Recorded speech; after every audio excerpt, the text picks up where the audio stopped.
I'm your host on today's issue of The Big Picture.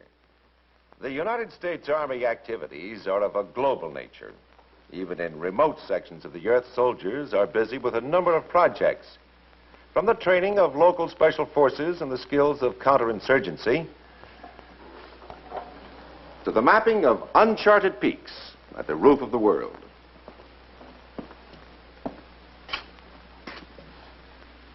Both pursuits are the subject of today's program, which deals with the United States Army in the Andes Mountains of Bolivia and Peru. Our friends in the Southern Hemisphere are receiving important benefits of technical know-how from the military assistance program of their northern neighbors, the United States, through civic action projects as well as military training programs. We invite you to travel with us now to visit with your Army in the South American Andes for today's Big Picture. Okay, move out.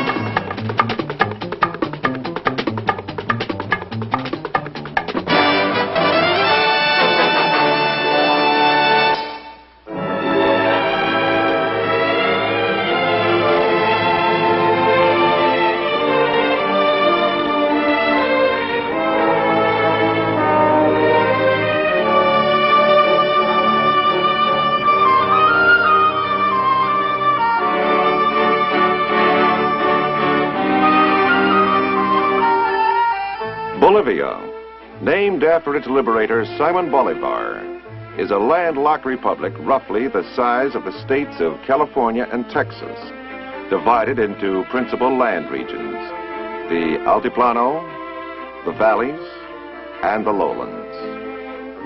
The Altiplano is a high, barren, windswept plain, ranging in altitude from 12 to 14,000 feet, which looks very much like our western plains area. It is here that approximately 75% of Bolivia's total population of 4 million people scrape out a living from the rough, rocky soil.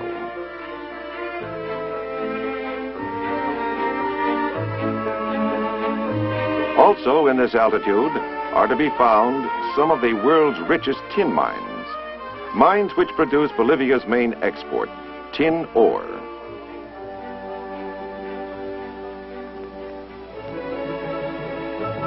The second principal land region, the lowlands, enjoys a rich tropical climate, capable of supporting the rest of the country with food.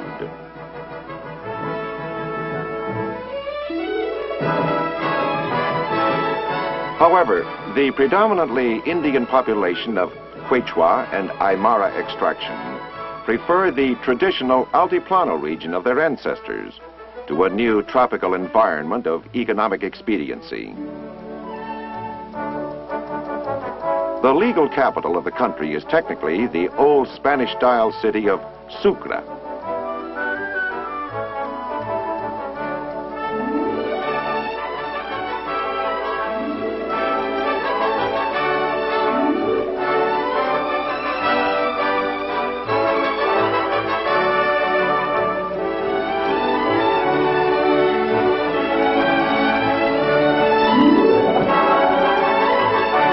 But La Paz, built in a terrace canyon to the north, with a population of some 320,000, remains the principal seat of activity and possesses all the hustle and bustle of a capital city. It is also the location of the offices of the Military Assistance Program.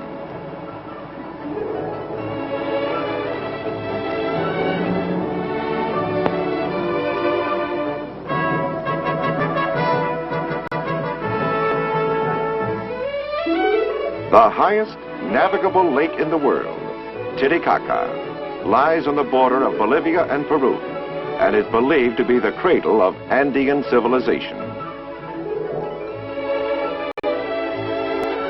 With breathtaking scenery such as this for background, the Bolivian Indian clings to his ancient traditions, customs, and way of life, until now largely unconcerned and untouched by our 20th century of progress. as typified by this Sunday market scene in a local village square.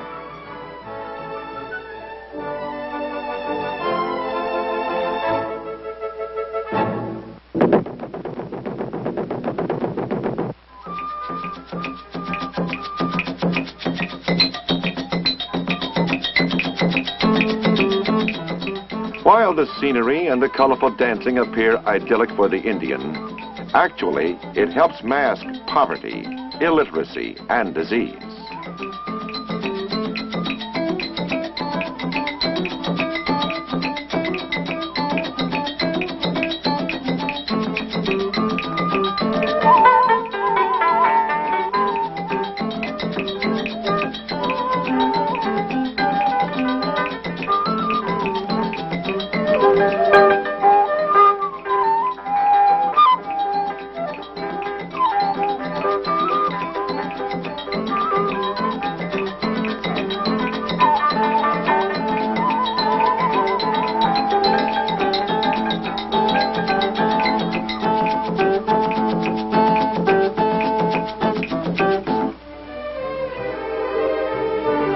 The U.S. Army is providing assistance to the Bolivian government through a combined civic action program.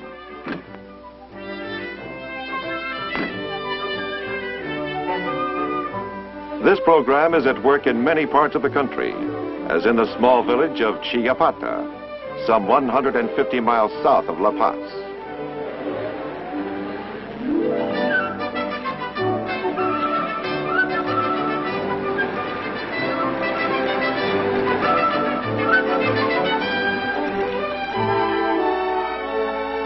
Here we see members of the local U.S. Army mission delivering much-needed textbooks provided by the U.S. Information Service in La Paz to the local school teachers. Civic action such as this is helping raise the present 30% literacy rate. In addition, the U.S. Army is assisting in the design and construction of schools throughout the country, over 50 of which have already been built. Another problem to be overcome is the lack of roads and limited air routes, which makes transportation via inland waterways of prime importance for the economic and physical well-being of the Bolivian people. The U.S. Military Assistance Program has provided funds for the reconditioning of several old craft.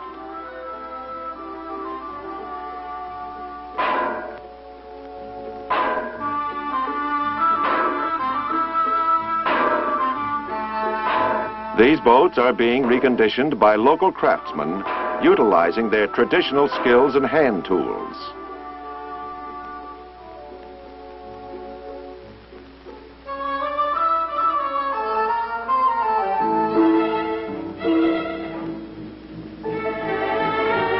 New craft provided by the U.S. Military Assistance Mission were used by traveling medical teams who visit riverside communities bringing medical services and drugs for the first time to outlying areas.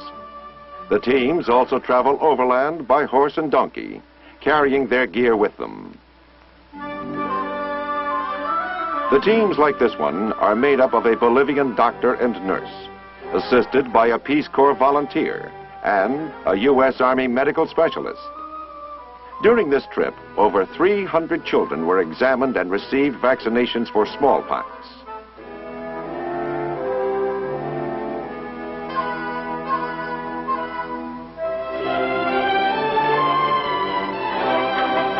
Classes concerning sanitation and the prevention of many tropical illnesses of the region were conducted. The blessing of medical science brought to this remote village will mean better health for its population and a step forward in the battle against disease.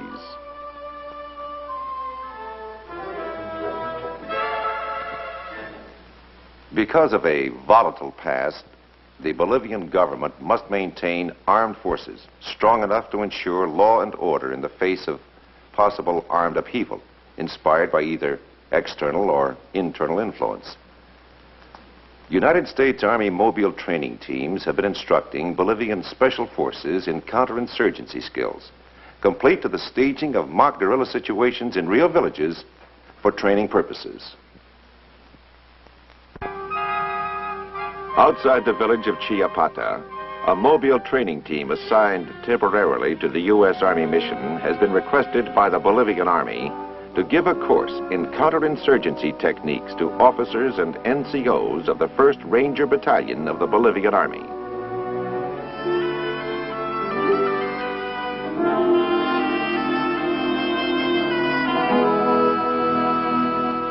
The officers' class was made up of 18 students who received 182 hours of instruction.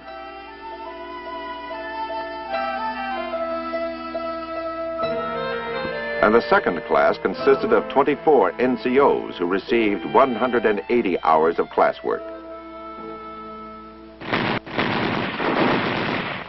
Training begins on the infiltration and instinctive firing courses, which the students help their instructors build.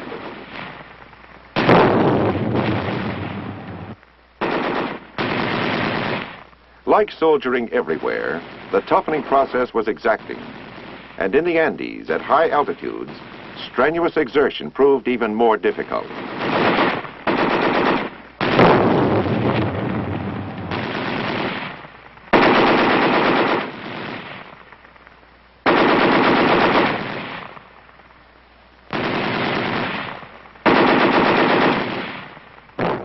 But the infiltration course with its live fire and explosions was a vital step in the conditioning of each soldier's mind and body for the instruction to follow.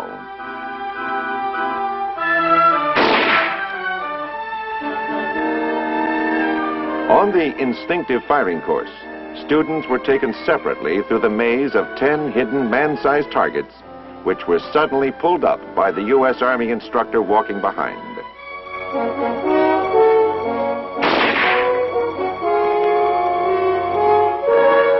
The reaction time and marksmanship of the student was evaluated by yet another instructor, following the student through the course.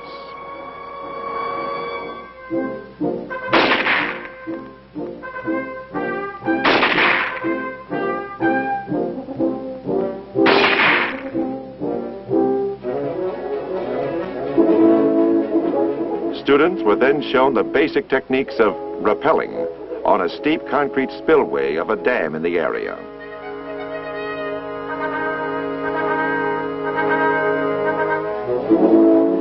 Strong muscles and nerves were required in this precarious exercise.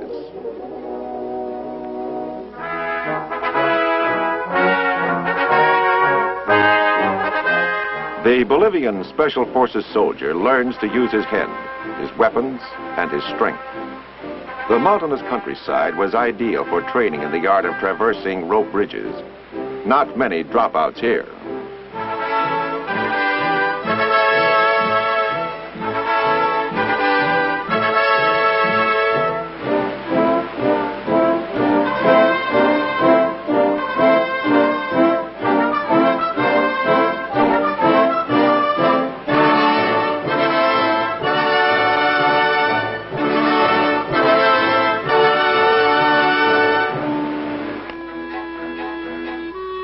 Cross-country hikes are standard in a rugged outfit like this one. Another phase in their rough training.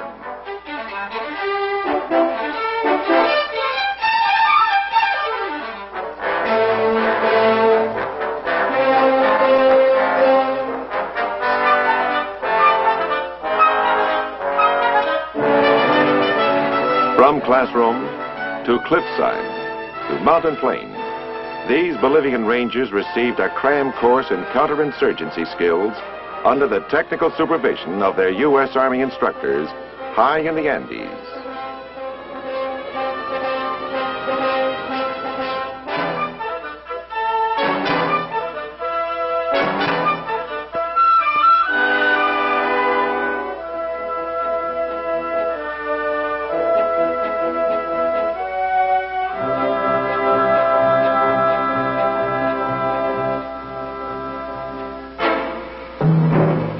The climax to weeks of training was a special counterinsurgency exercise to be staged in the region.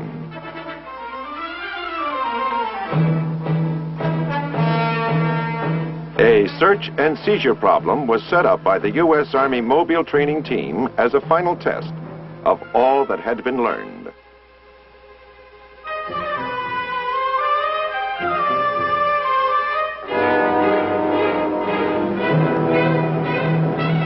A group of soldiers acting the part of insurgent forces were to ambush and fire on a government vehicle and then take refuge in a friendly village close by. It was the mission of the Ranger students in the truck to first fight back, then search the village in order to discover the hidden insurgents and their equipment. Exactly according to plan, the truck was disabled by a buried charge and attacked by the guerrilla force. The government forces regrouped and launched their own attack on the guerrillas.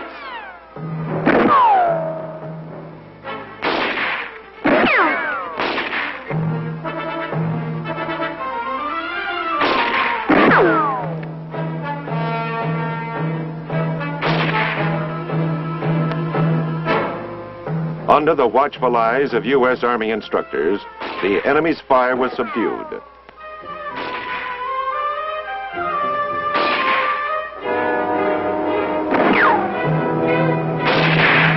The insurgents then retreated within the village to prepared hiding places.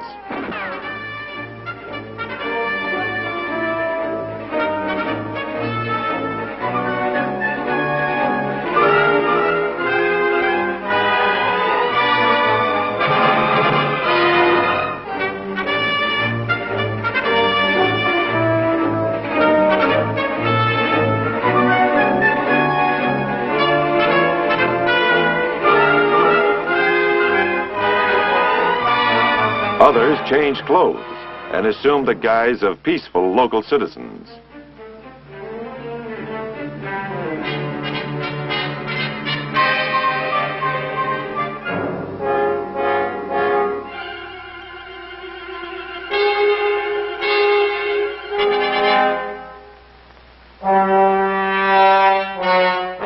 Moving carefully, the government forces entered the village and began searching each house.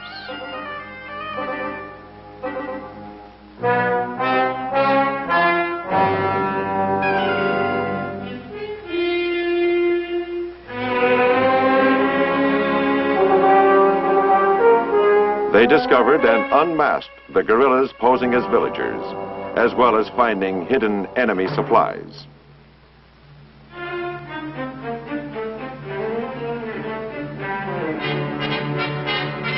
Other insurgents were subsequently found in their scattered hiding places about the village, and they in turn were searched and interrogated for intelligence information.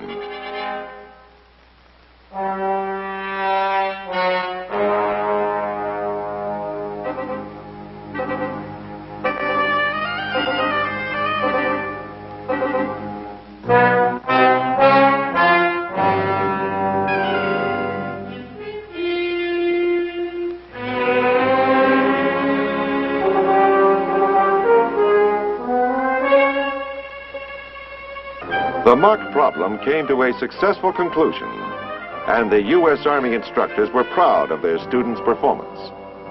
The Bolivian Rangers had demonstrated competence in handling a typical counterinsurgency situation, a problem which had been simulated for the occasion, but the next time could well prove to be the real thing.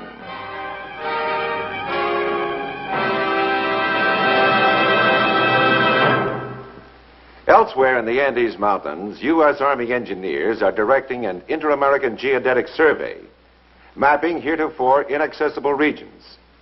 The area, often called the American Tibet, is the scene of a most interesting story of United States Army assistance of a peaceful nature to our friends in the Southern Hemisphere. The on-the-job training of the local people and the skills of cartography by U.S. experts is a useful byproduct of the entire Andes mapping adventure.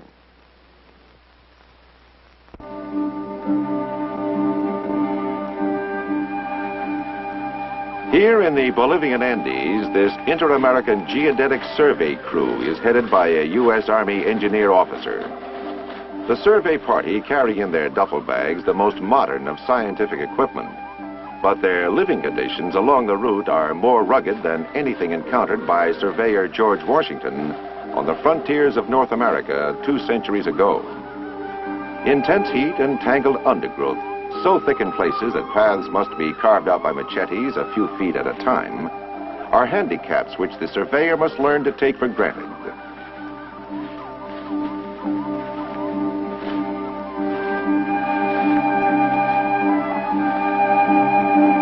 By taking successive readings, the surveyor can determine the relative elevations of all important terrain points in the area.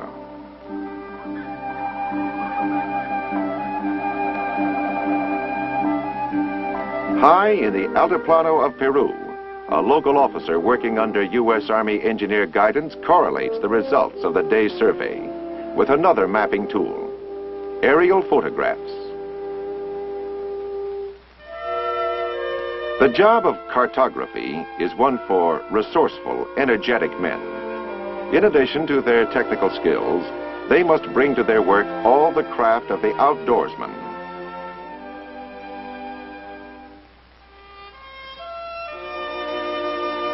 In this part of the world, there is often no quartermaster, no mess hall. A survey party often lives off the land on the same food and under the same conditions as the local population.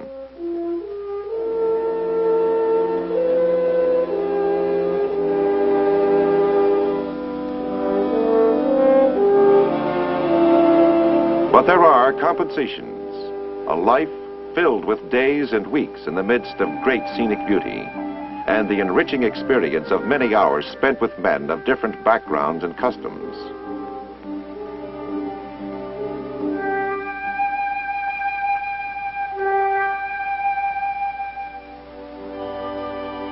Gravity measuring stations like this one have been set up under the supervision of U.S. Army engineers in order to take accurate measurements throughout the area.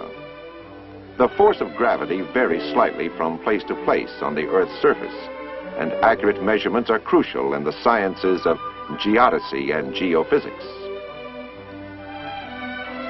And as in the environment of many other outdoor activities throughout the world, local sidewalk superintendents are always present.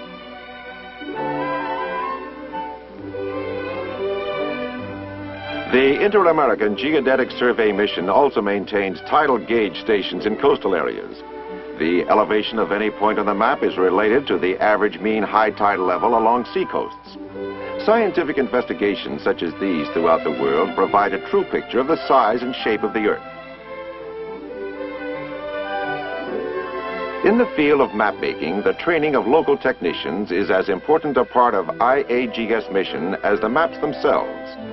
The results of this training will provide a legacy of scientifically trained manpower, which may have a profound effect on the future economic development of the hemisphere. I'm Ken Reinhardt, an instructor here at the Cartographic School. And this is one of the classrooms where students from all over Latin America are assembled every few months to receive intensive instruction in the extremely complicated techniques of modern map making. In this single group, for example, are technicians from 11 different countries. Antonio Arguedas, Costa Rica. Domingo Riquelme, Panamá. Tania Gutiérrez, Nicaragua. Teniente Enrique Sangri, de México. And while laying the groundwork for future development of their own country's resources, such technicians are contributing to the expanding body of the world's scientific knowledge. This student is using a device known as a Kelch plotter to convert a set of aerial photographs into a contour map.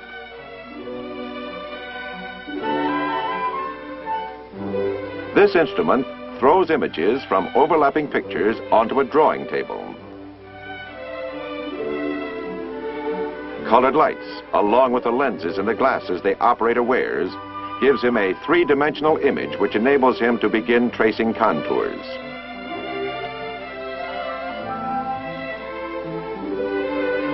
They are then photographed for multi-printing processes. Finally, the maps are printed and distributed.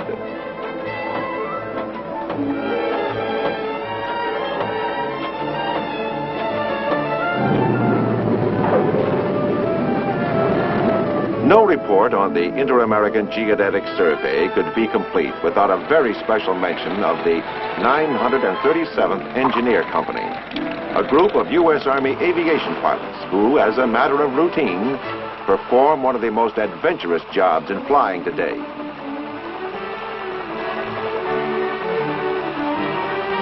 The pilots, many of whom are members of the U.S. Army Corps of Engineers, not only fly technicians in and out of some difficult locations, but frequently assist in the technical jobs of map making as well.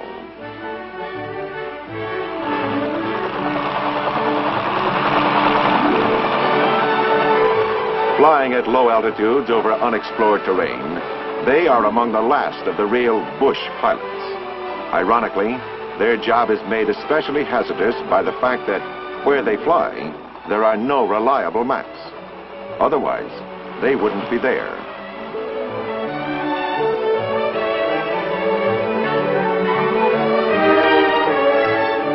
The modern helicopter is of special value in transporting cartographers to remote places long enough to accomplish their mission. And the job required for an accurate, detailed topographic map is far more exacting than anything which goes into the simple road map with which most people are familiar.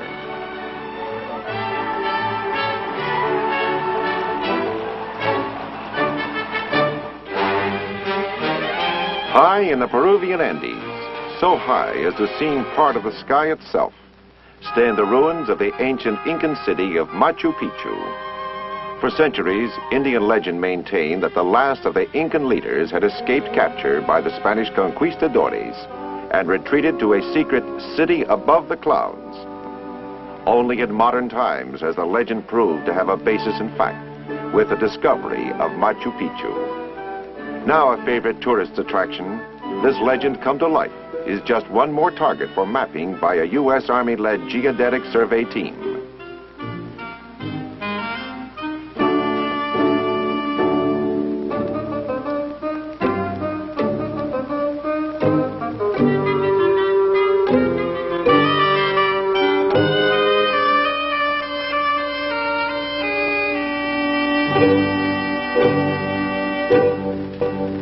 We hope that you've enjoyed your trip with us to the roof of the world, our visit with the American soldiers serving in the Andes Mountains. And too, we hope that you have learned something new of the many activities of your global United States Army.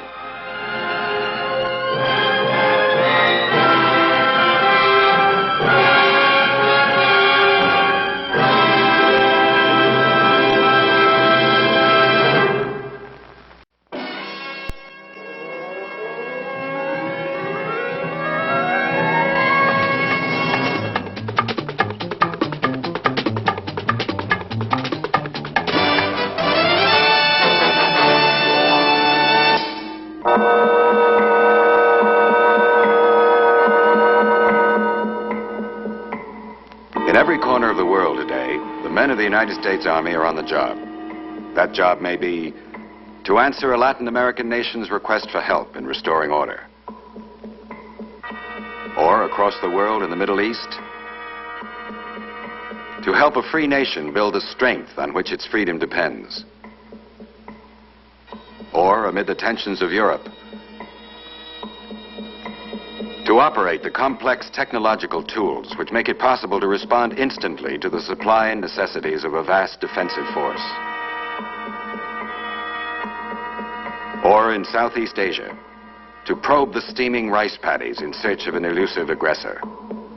Wherever the challenge and whatever its nature, the men of the United States Army must be ready with a global answer: preparedness.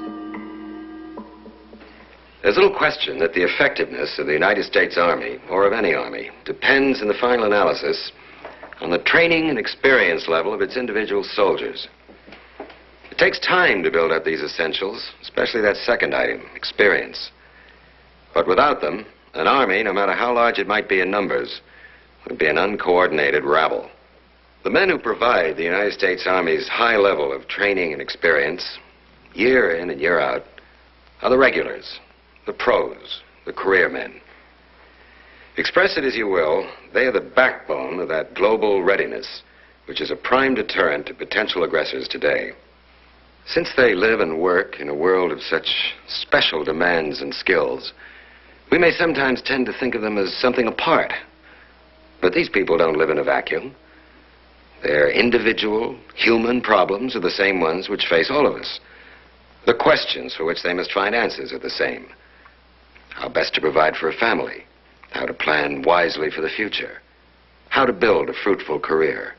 The answering of these questions for any of us is no simple matter, and the career soldier is no exception.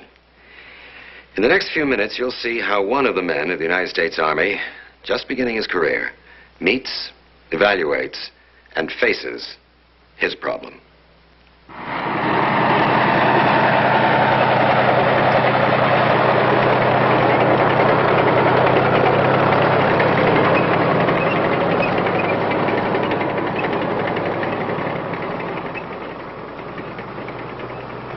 This is Specialist 4th Class Thomas Riley, a man with a problem. Come off it, will you, Riley? You're talking about another hitch? Are you kidding? Get out and make a buck. Make $1 million. Okay, laugh you guys. So Riley stays in. What's in it for him? Free medical, free dental, no rent, free child.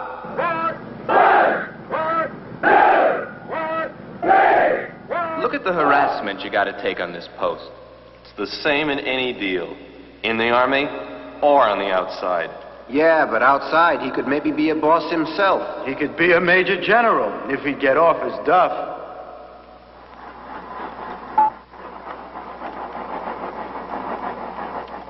Okay, so he re-enlists.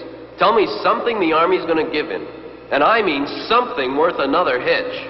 If you'll button your lip, I'll tell you. Okay, what's the Army gonna give a GI on another hitch? Something to build on. That one stopped me. What was I building? I knew I had to find that something to build on.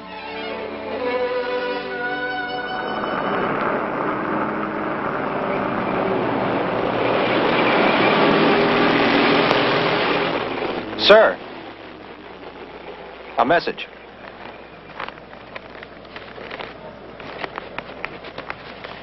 O'Reilly, I hear you're going on leave. Yes, sir. When you get back, I'd like to talk to you again about re-enlistment. Think about it. Yes, sir. Be sure you're making up your own mind. Yes, sir, I will. Thank you.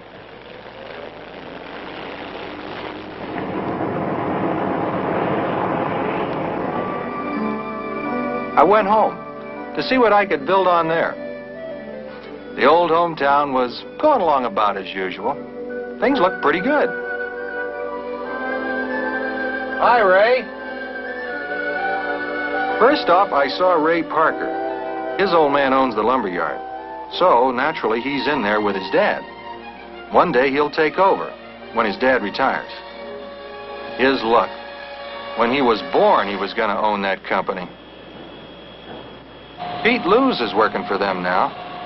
Pete and Ray and me were on the relay team in high school. Pete's a helper on the truck with Charlie Hoskins. Hey, Pete, let's get back to work, will ya? Charlie Hoskins been working 20 years for Ray's dad. And maybe he'll be working 20 more before he's done.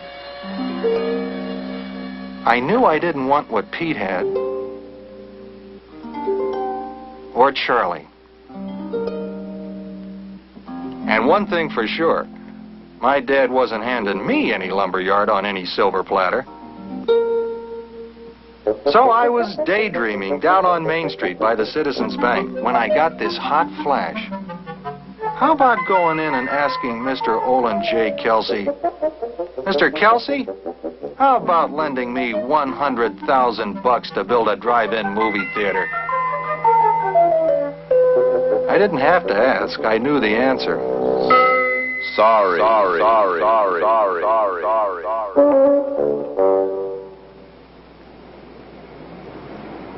Then I saw Mike Pearson, our class president.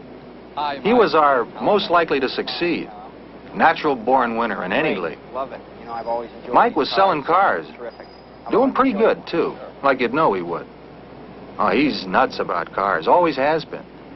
He could tear an engine down when he was only 10 years old. Here it is.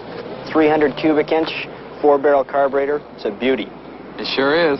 Oh, Pearson. Excuse me, I'll be back in just a moment. On top of that, people really like him, right off. He's got a way with people. It's a gift, a talent. His future was built in. He'd found his spot.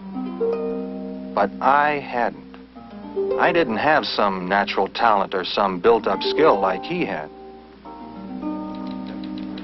Then I dropped in on Billy Wells, our champion debater back in school. Hi, Tom. It's really great to see you. How's the Army? Great. Have a seat. How's your job? Oh, the job here is real great. He was still a good persuader. This time about this corporation that he worked for. How big it was, with its pension plan, fringe benefits, job and wage protections. Billy was hoping for promotion, and he needed it. What with 2 kids already, payments on his home and car, dental bills, doctor bills. 2 other men were bucking for the same promotion. One was a college graduate. One was going to night school. Billy knew he needed training to catch up with these other guys. I had a feeling that Billy was going to make it the hard way. How did I fit in? The hometown was prosperous, the job market good. Still in all, I couldn't envy Billy in his battle with the cost of living. Until he started in at night school, he'd be standing still, and he knew it. I couldn't do the same as Mike, because he had something special, an ability, a talent that I didn't have. I couldn't envy Pete. That work would get him nowhere. Some of my friends didn't have enough to build on. Some were doing okay, like Parker. He owned a lumber yard. I didn't. And as for old Charlie, he gave it to me straight. Get that training, kid. Without it, you're just a guy up a creek without a paddle. Like he said, how was I gonna make it? There were jobs, plenty of jobs. But what jobs? Big companies, they offered big fat salaries. Technicians wanted. Skilled mechanics wanted. Electronic specialists. Missile component men. IBM operators. Helicopter repairmen. The jobs were there, but I couldn't qualify for one of them. What I really had was nothing to offer. But what I really had in the Army was plenty to offer. I had a spot to fill, my spot. I was trained for it.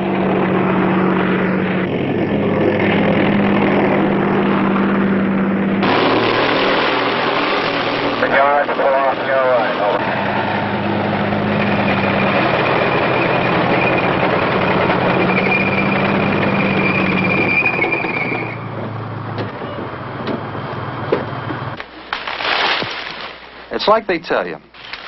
The Army's job is to train our land forces and keep them up to full strength. A rough job. The Army has to think of everything. But no matter how hard they try, there are still plenty of things you can argue about.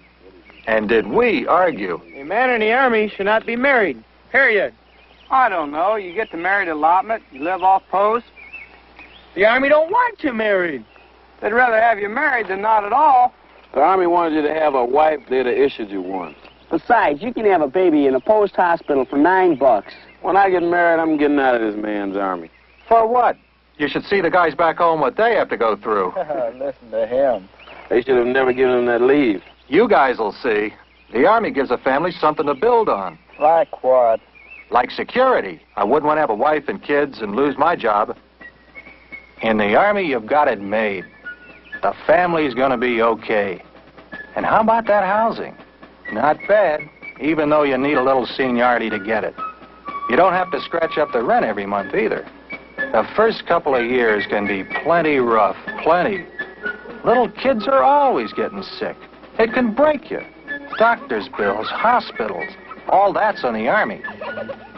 And believe me, I wouldn't mind being raised on an Army post if I was a kid. They've got it all. The playgrounds, the schools. It's kid country, like a park. It beats growing up on a city sidewalk, like I did.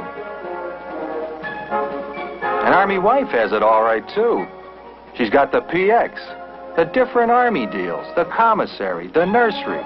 The whole works the way they want it. She's got the PTA and all that get-together club stuff that women go for.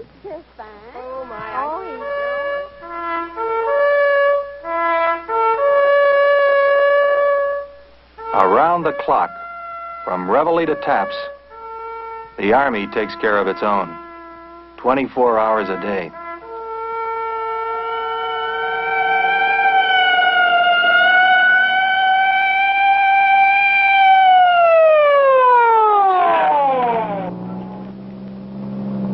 Should things go wrong, you're not facing it alone.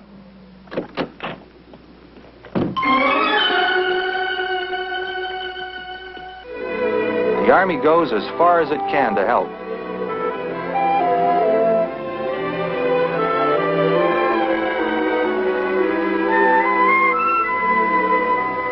And helps with the Army chaplains and through the Army Relief Fund and Red Cross. Well, I could see that was okay for the guys who were married. But what if I didn't get married? And I wasn't just about to. Or at least not until someone came along who made me change my mind. Who was that? What if I did want to get married someday in the future? How would I build for it? For one thing, I could leave the Army, go home and get a job. So, fine, what kind of job?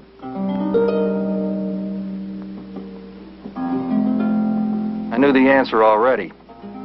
With no training, I could start at the bottom.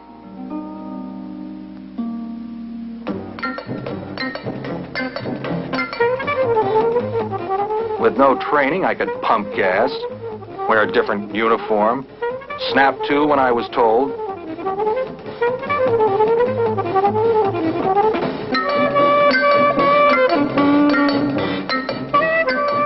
Then, maybe because some bosses just can't be satisfied, I'd get fired.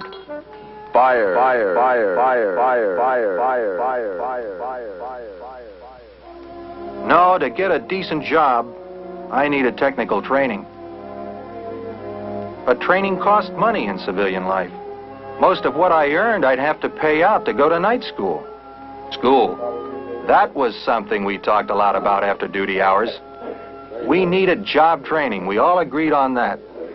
Without a specialty, a man is nobody these days. I mean nobody. He's a ghost. You can't even get a job running an elevator without a darn certificate. Who runs elevators? They got push buttons. Automation. Well, still, when I get out of the Army, I'm heading straight for night school. Learn a trade or get into some kind of racket. A lot of guys try it and they give up. They just give up. If I was to re-enlist, know what I'd do? What? I'd take that option for aviation maintenance school. Why not? You get paid, it's on the Army's time, you still got your off-duty hours for yourself. I've been thinking of that course in electronics and all that. It sounds like a great field. We all knew Army training gave a man a chance to get into top-paying jobs. We'll get 2 indications. You can't beat the Army service schools. They're the best. Now, each one of you place the switch in the calibrate position. The training aids are the most modern in the world. Take radio electronics. If you'll turn the preset switch to channel 2, you will see the transmitter tune itself automatically to this new frequency. Our selective 4-speed gear transmission located here. You can learn automotive mechanics. When they get through with you, you know just about everything there is to know about almost any kind of equipment. I'd like you to place it in 4th gear. You notice, gentlemen, now that all the component parts back to your rear differential. Something to build on. And I could have it as my option with just one more hitch. Why not? What was holding me back? Well, for one thing, this idea I could have some fun if I got out.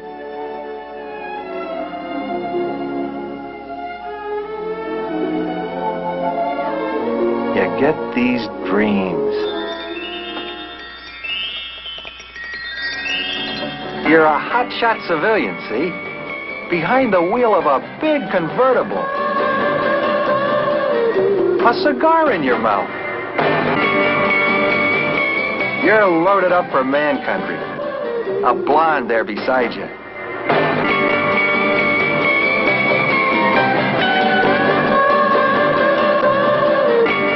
Ah, why settle for one?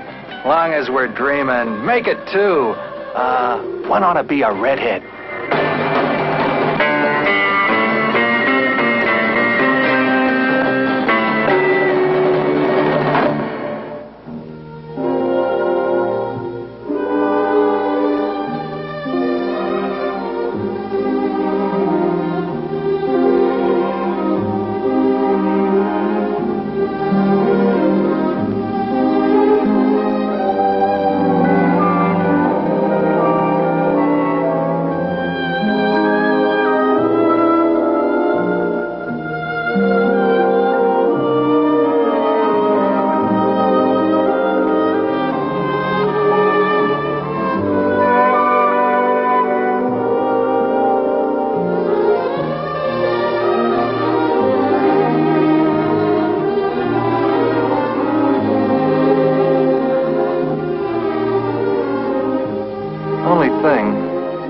Civilian fun costs dough.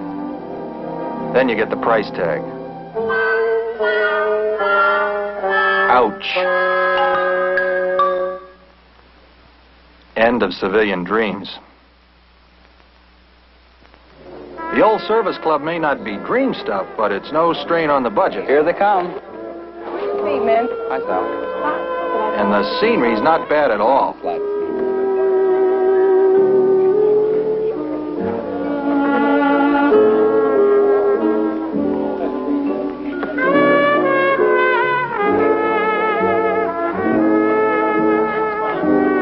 In the Army, a fella gets used to the easy social life. There's almost always something doing.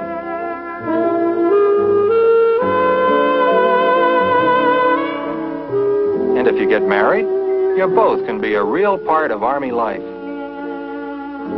The Army does give you the time to enjoy yourself in lots of ways. Between us, my own bunch, we had seen the whole USA, all on Army vacations. 30 days, a whole month, or on 3-day passes, or traveling on Army duty. You should see. When I was stationed out at Fort Ord, we went up to San Francisco every weekend. What a town.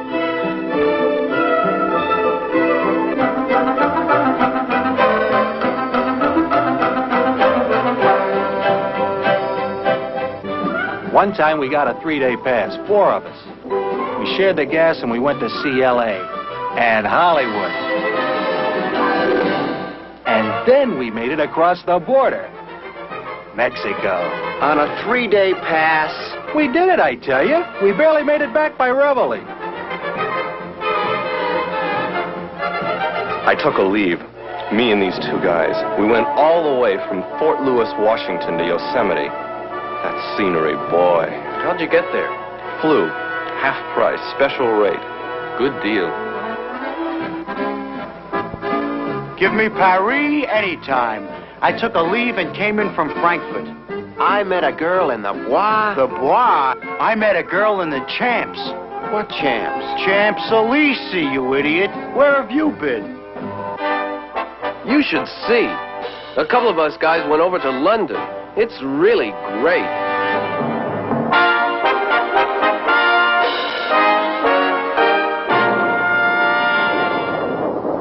On my last leave, I went to Washington, D.C.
Here lies an American soldier, known but to God.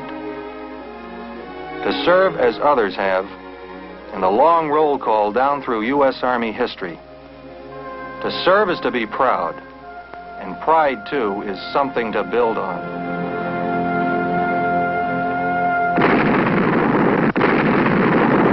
That feeling of pride stays with you when you're back with your outfit doing your part in a field problem.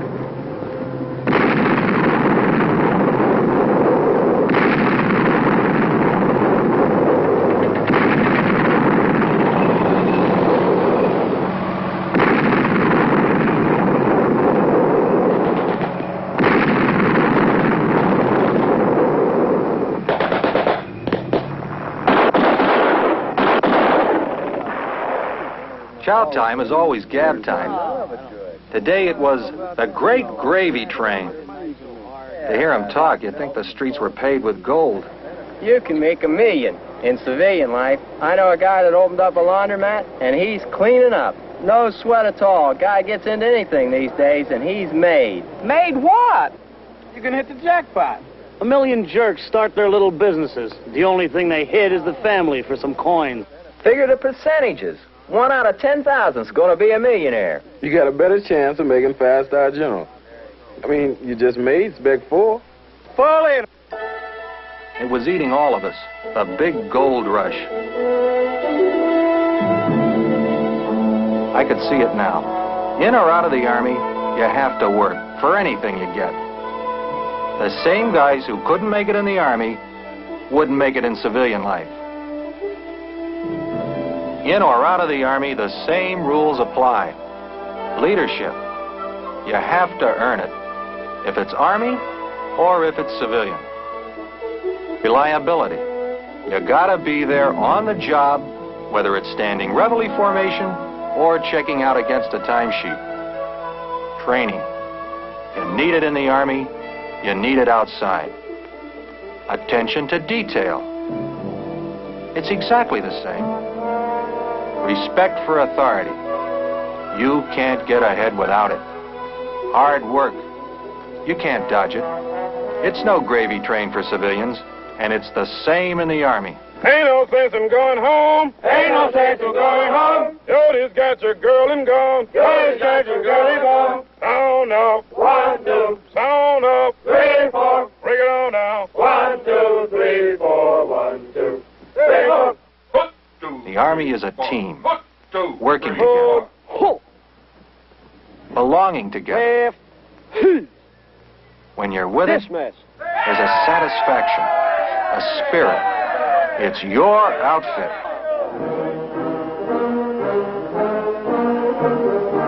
And now I knew the Army offered something more, a chance to get that training, that education, leadership. A chance to make my plans with guaranteed security while I build for my future, in the Army or out.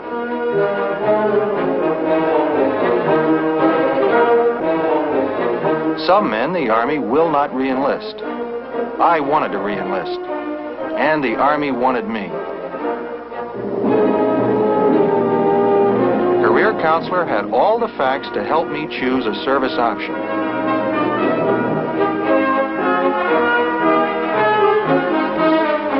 I belonged here, at least for now. I signed up for one more hitch.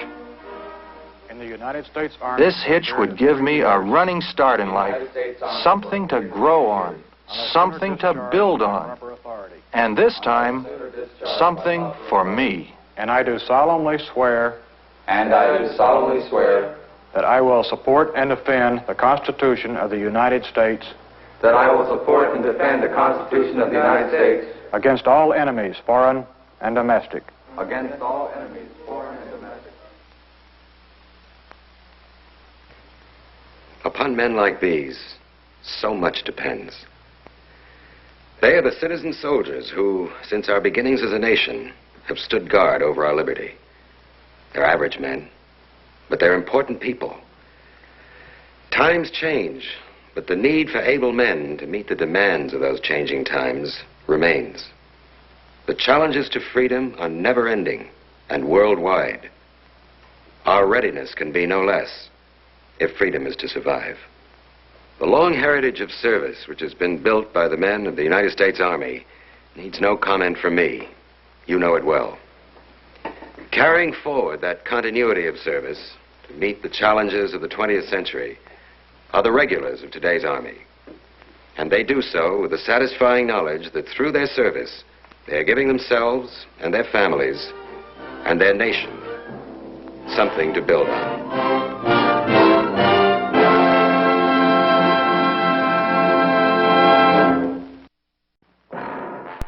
Okay, move out.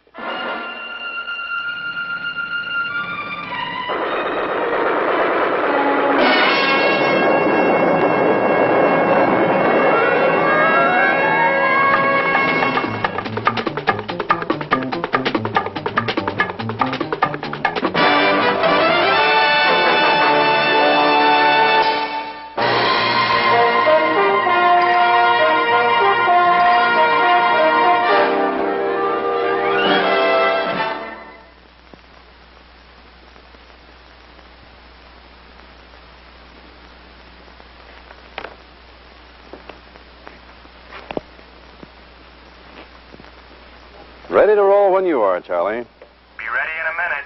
Good. That'll give me a chance to tell you a little something about what this picture is that we're going to see.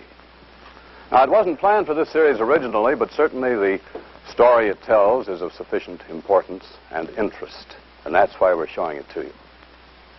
What's it about? Well, it's about people. People in and out of uniform. And it's about hardware, the 1,001 items which come under the general heading of weapons. They've played a major role in the story of man. They've enslaved some nations and they've ensured the freedom of many others. History is very clear on the importance of weapons. It's been proven time and time again that courage and heroism, when pitted against superior weapons, add up to nothing more than martyrdom. Now, the Army, in times of crisis, makes courage a daily requirement of the soldier, and not infrequently it asks for and receives heroism. But martyrdom is something else again. The Army seeks no martyrs from its ranks.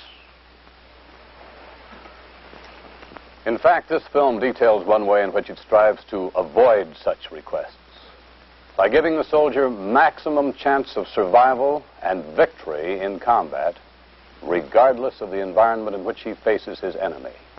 How does the Army keep the odds in his favor?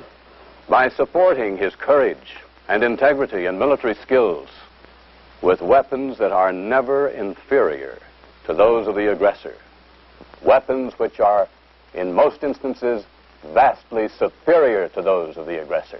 Ready to roll. Just one more point about those people I mentioned earlier. This film tells the story of the United States Army Weapons Command. And while you will be hearing a lot about weapons and arsenals and technology, the story of the Weapons Command is, in the final analysis, really their story.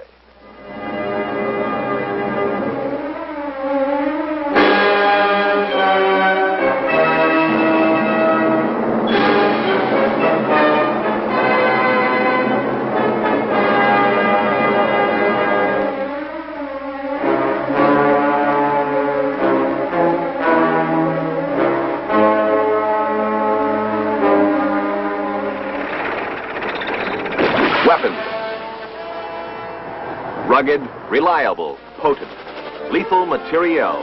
A strong right arm for a United States Army capable of defending liberty on any ground, in any environment.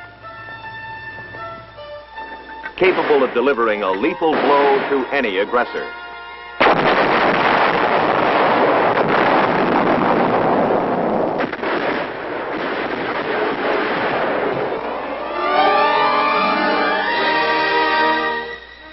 This lightweight grenade launcher has already proven itself in combat, but it didn't just happen. It was conceived here, All new weapons originate in two-dimensional form, taking usable shape only after years of designing, developing, testing, and finally manufacturing.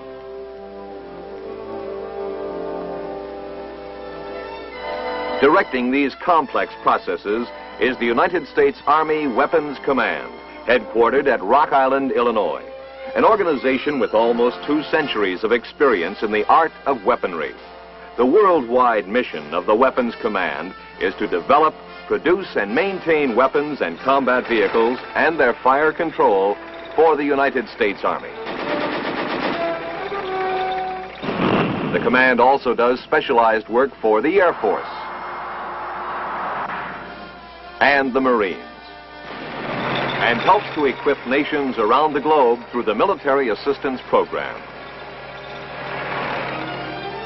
Functioning much like the board of directors and chief officers of a large corporation, key department heads of the command assemble at staff meetings where information and ideas are exchanged with the commanding general.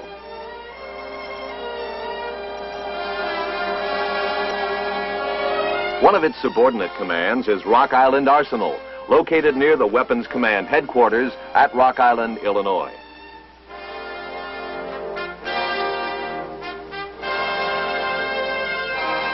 In addition to developing new types of artillery and recoil mechanisms, Rock Island fabricates special aircraft ordnance, refurbishes tanks, and designs new items, such as this auxiliary propulsion system for the 155mm howitzer. Another sub-command is the Army's Cannon Center, Waterfleet Arsenal in Waterfleet, New York. Today, as it has in the past, Waterfleet monitors the development and production of all the Army's cannons, recoilless weapons, and mortars. Although not subordinate commands, 2 other organizations perform work under the mission management of the Army Weapons Command. One is Frankfurt Arsenal in Philadelphia. Personnel at Frankfurt procure and develop fire control equipment for tanks, artillery, and combat vehicles, including optical sights, tank periscopes, and all other components that aim or sight large caliber weapons.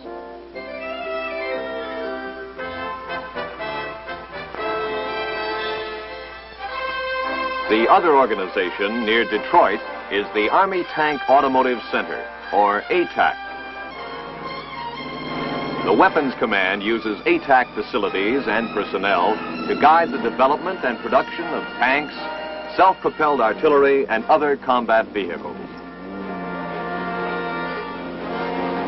The arsenals of the Army Weapons Command today are vital technical centers. They pioneer in the use of the latest materials, tools, and processes, so they can plan for production, and industry can mass produce the weapons the Army needs.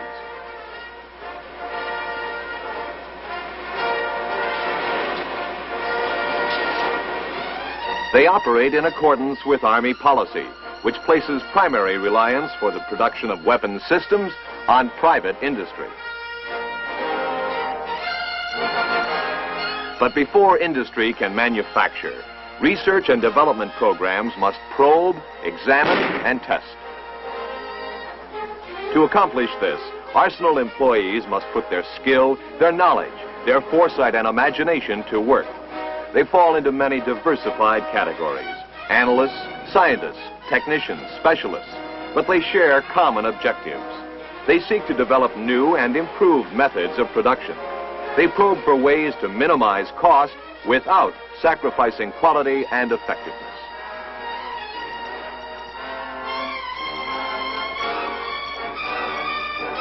And above all, they dedicate themselves to the task of providing the soldier in the field with the finest weapons possible.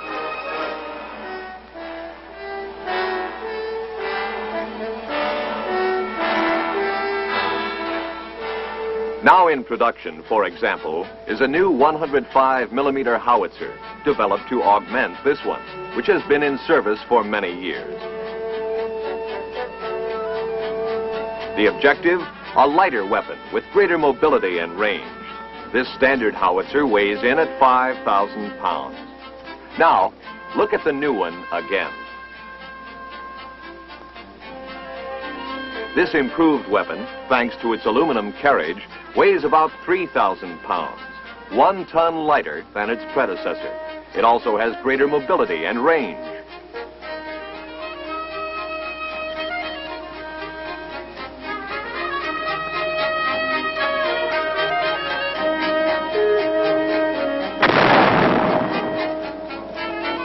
Our engineers at Waterfleet and Rock Island Arsenals also designed it to be air transportable and capable of being dropped by parachute.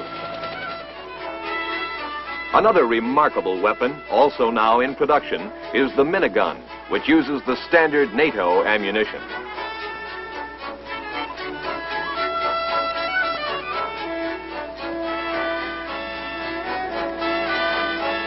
Here you see it being test-fired in an indoor range.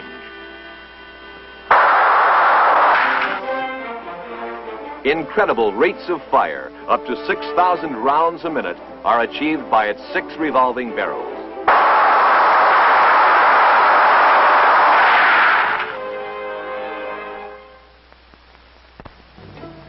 To support the design and development work essential to the creation of new weapons, the Weapons Command carries out wide-ranging research programs, from the study of radioactive cobalt-60 to research with the common spring. The value of such research is illustrated by the fact that a machine gun alone has some 33 springs. For this reason, the command maintains a completely equipped spring laboratory, where, by measuring performance on unique spring fatigue testers, design engineers are able to develop stronger, more dependable springs. Evaluation devices, such as this plastic cam simulator, make it possible to pre-check some weaponry components without building costly prototypes. This analog computer laboratory uses highly complex mathematics to solve technical problems. One such technical problem, a machine gun which performed poorly when mounted on helicopters. The computer determined that the mount was too flexible and allowed corrective measures that were achieved with a minimum expenditure of time and money. Still another technique, high-speed photography, which allows slow analysis of mechanisms too fast for the human eye, making minor flaws visible and thus correctable. Obviously, Weapons Command research programs must have a potential for military application. But it is also true that much of what is discovered by its metallurgists, physicists, chemists, and engineers will prove of value to the civilian world.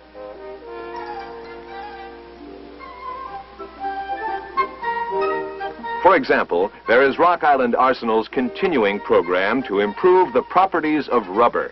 By blending in various additives, they have developed compounds more resistant to wear, corrosion, and heat.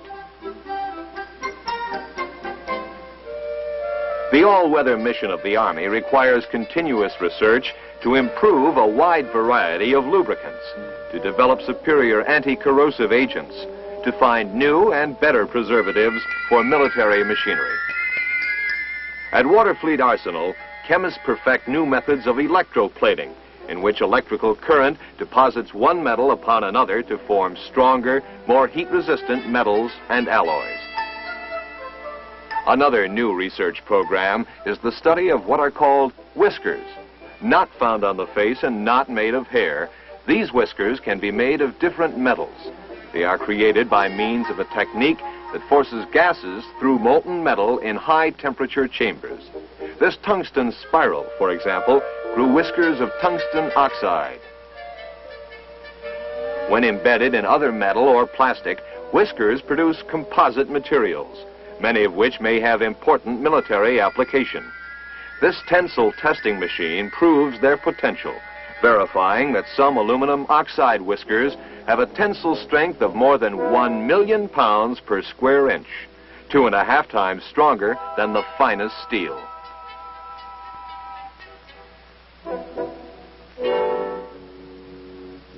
Prototype models, like this one of a new recoil mechanism, are the next step after new weapon designs have been approved. In the prototype stage, various components are individually tested in devices such as this huge pile driver at Waterfleet Arsenal. 60 times a minute, it slams a 20,000-pound weight down on a breech block, subjecting it to the same pressures it would encounter in firing. It eliminates the need to put the breech block in a gun and repeatedly test fire it. In the first year of its operation, the use of the pile driver has saved over $6 million.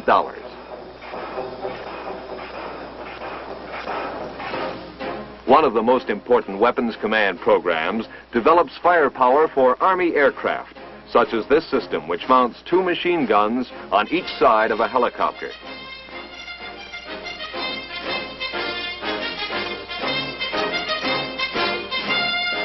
Special development teams chopped months off normal delivery schedules, and soon this new armament system was proving itself in Vietnam. An advanced version adds 2 rocket pods.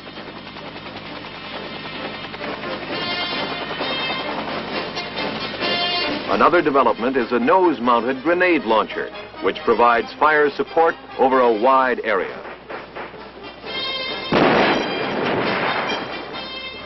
After a combat vehicle or weapon passes its research and development tests, it is turned over to the Production Planning Division, where engineers seek more rapid and economical ways to produce the weapon.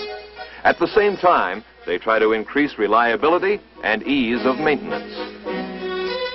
Simultaneously, members of value engineering study each part and operation of the weapon to eliminate unessential features.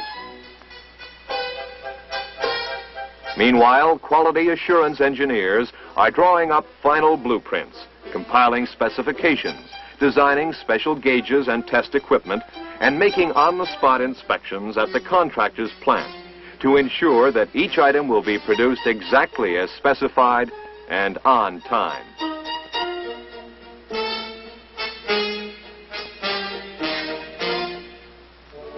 Other specialists set up pilot production lines in the arsenals to evaluate the soundness of the manufacturing techniques and procedures called for in the specifications. Modern machinery, automatically controlled by punch tape or cards, typifies the command's insistence on the latest industrial production techniques.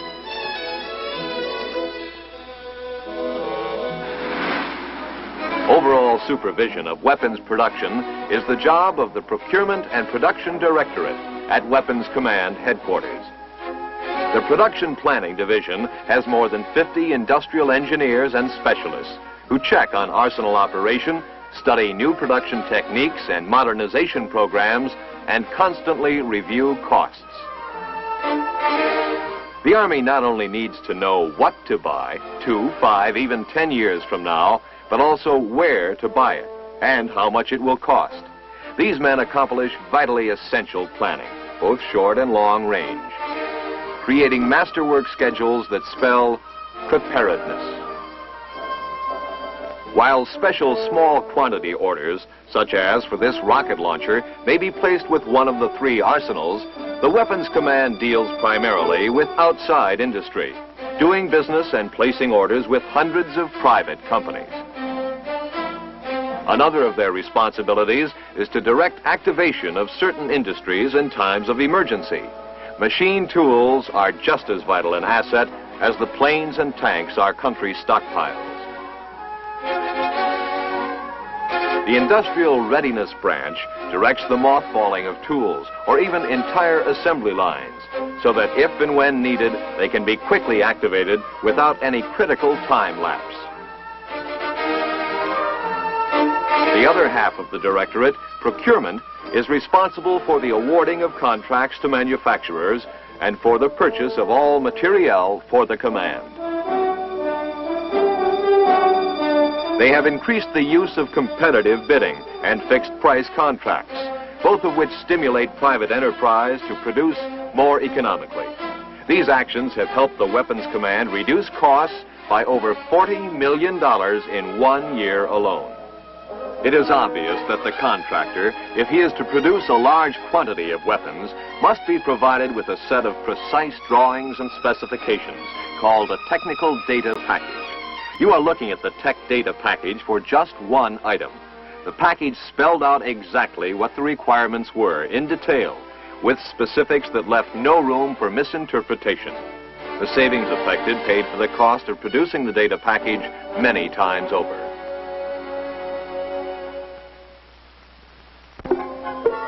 The third major field of activity in Weapons Command Headquarters is supply and maintenance. Here, a single Army-wide distribution system is in operation, providing repair parts, maintenance equipment, and tool kits. It's like running a giant store with 50 worldwide branches. A store that does a $75 million a year business with the Army and other military organizations and stocks more than 52,000 different items. Today, 70% of all supply requirements are determined by automation. Requests are received over this teletype network and are reproduced on punched cards. These cards go to a data processing center where there is a 24-month history of every single supply item. The cards are fed into the computers, which select the supply depot to ship from, readjust the amount of inventory, and calculate when reorders are needed, assuring a 6-month supply on hand, all automatically. The maintenance branch has the task of directing the maintenance of Army weapons all over the world. They develop maintenance procedures, produce technical manuals, and train field maintenance instructors. When needed, they send representatives into the field to service special equipment. The Supply and Maintenance Directorate also has management and field maintenance responsibilities for fire control apparatus. One of the most vital of Army Weapons Command missions is the support of project-managed programs. Programs concerned with weapons systems of urgency, high dollar cost, or complexity, under the direction of a single manager. There is a project manager for combat vehicles, covering the new Armored Command and Reconnaissance carriers. The self-propelled 155mm howitzer. An item that is now being evaluated, the Mechanized Infantry Combat Vehicle. And a 20mm rapid-fire weapon system for vehicle use. Here, demonstrating the fact that it can be air-dropped, is the Sheridan weapons system.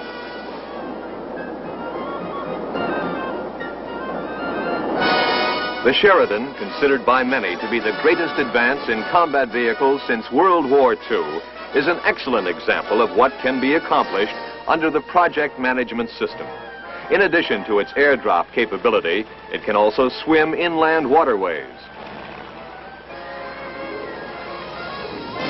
With a gun that doubles as a launcher tube, the Sheridan armored vehicle has added punch in both reconnaissance and assault roles.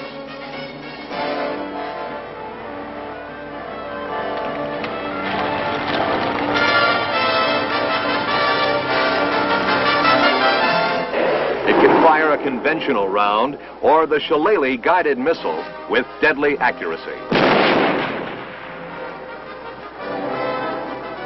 Now in production, the Sheridan weapons system represents the first application of missile firepower to high-speed armored vehicles. The Sheridan is the forerunner of tomorrow's battlefield weapons, developed today by the Army Weapons Command.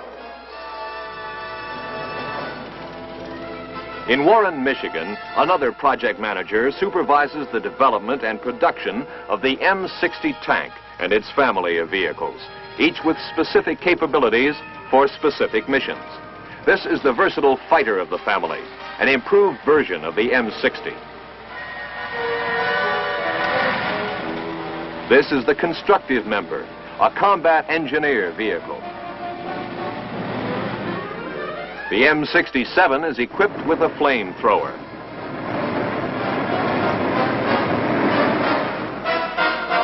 This is a new version of an old reliable, updated with diesel power. Most unusual is the Armored Vehicle Launched Bridge, which spans obstacles by unfolding from a tank chassis. Here being evaluated, but now in production, is a tank that fires either conventional rounds or guided missiles.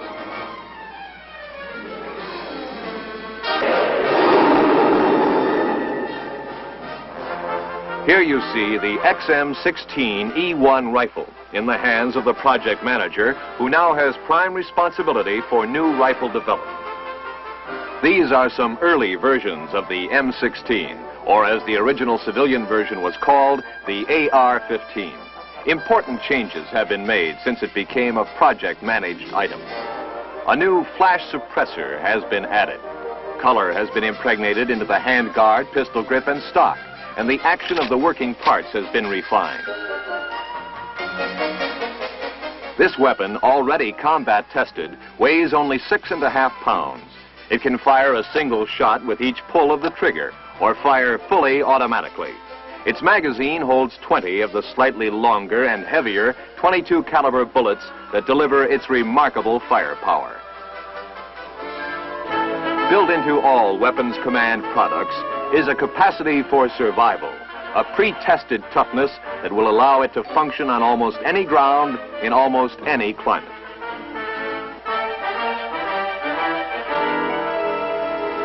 What you have just seen is the Army Weapons Command today, scientific and industrial pioneers, managers of weapons systems from concept to combat. Proud of their history and of their contributions to today's modern Army. But what of the future?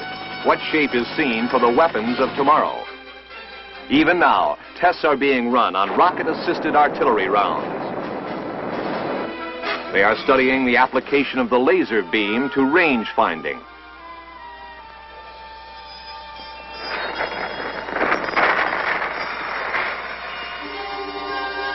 And constantly working toward bringing new concepts to reality. Here are some concepts of potential weapons systems for the Army of the 1970s.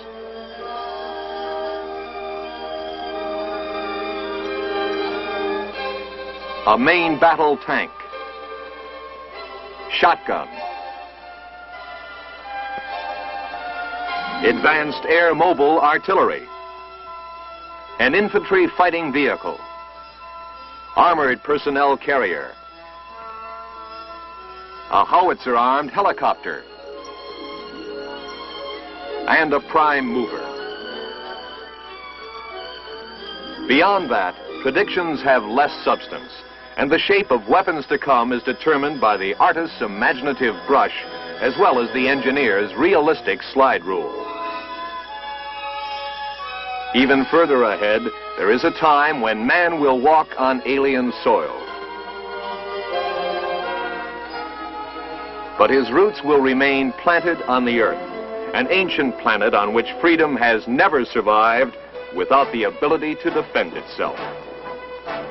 And so long as weapons remain essential to the continuance of our freedom, the Weapons Command will continue to provide the soldier of the United States Army with nothing less than the finest.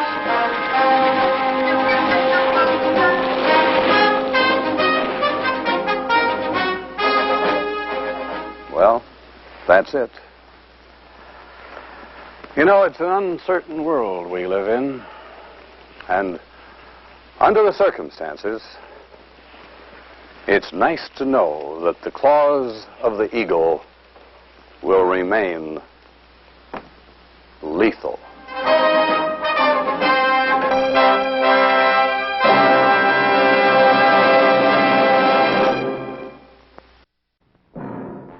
Okay, move out.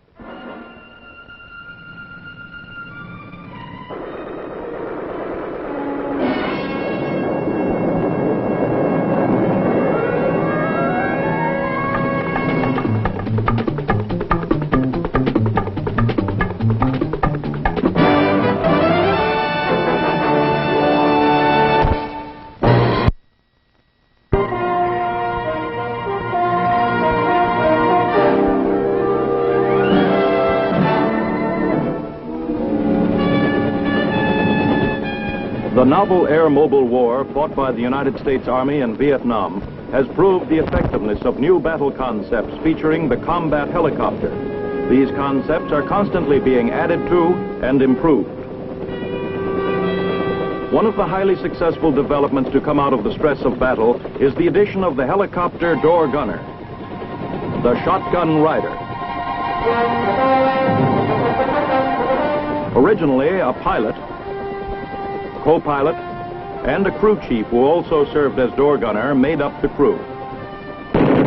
Combat proved the urgent need of manning machine guns on both sides of the helicopter. So a fourth man, a door gunner specialist, was added. Thus, the helicopter shotgun rider is a unique product of the American experience of war in Vietnam. He has proved himself to be a vitally important member of the crew.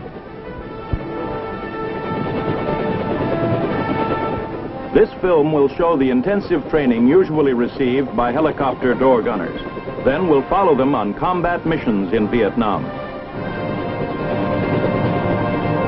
The story will be told by a combat veteran, Sergeant I, who will describe his experiences along with those of his buddy and fellow door gunner, Sergeant Dennis Troxell.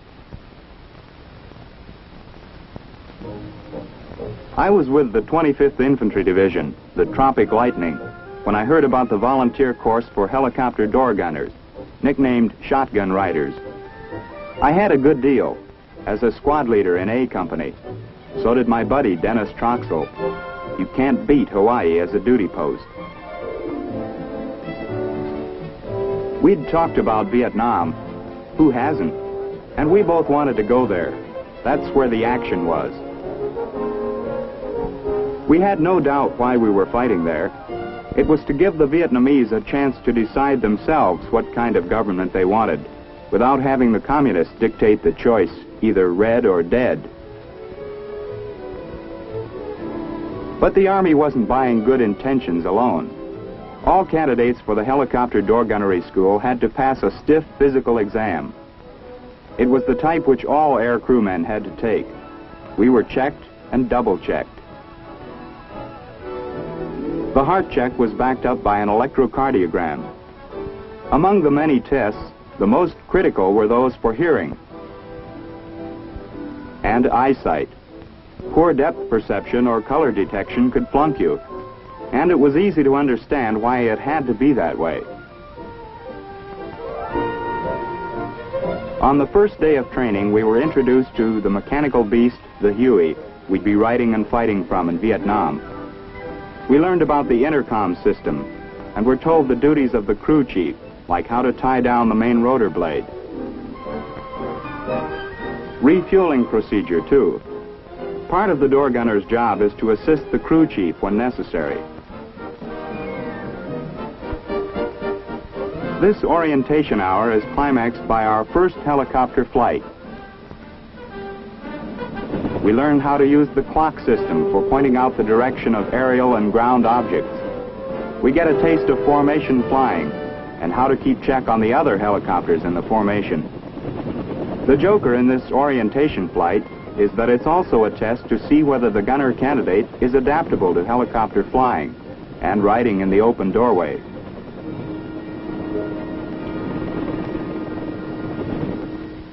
The afternoon of the same day, we started our gunnery training. No time lost in this school. The primary weapon of the helicopter shotgun rider is the M60 machine gun. Gunners back from combat in Vietnam swear by it, calling it their third arm. They praised the training in assembly and disassembly. You don't need any imagination to see how important it is to know the reason for a malfunction and how to correct it immediately. We also learned to use the M14 and M16 as backup weapons to the M60. The instructors were crackerjacks, and the visual aids first class. I literally got to know the M60 inside out. The real fun came in firing the weapon. Serious fun. First, we fired the M60 from the prone position.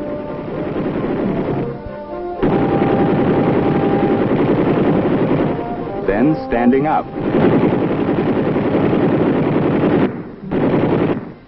The gunnery got more realistic when we climbed aboard a mock-up of the cargo compartment of a UH-1B helicopter. We practiced firing the M60 from its mount, then free-fired the weapon. In a later session, we learned to use the bungee cord attached to the roof of the helicopter.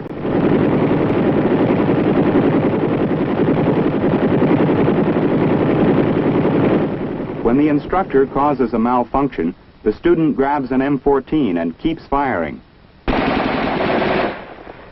The payoff on the gunnery course is when you get to fire from the air. First, we fly a dry run over the firing range, while the instructor points out Viet Cong type of foxholes and entrenchments. This is the Makua Valley firing range on the island of Oahu, and it's a beauty.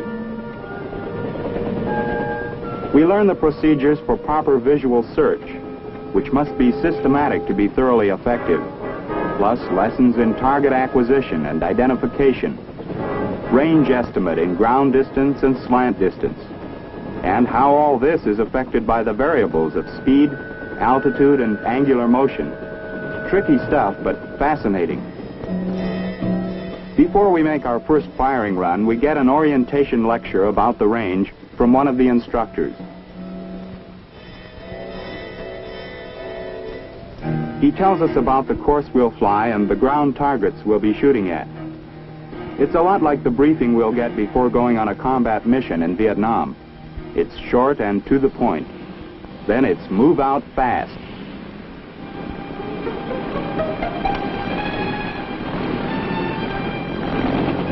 The Huey takes off like an angry hornet.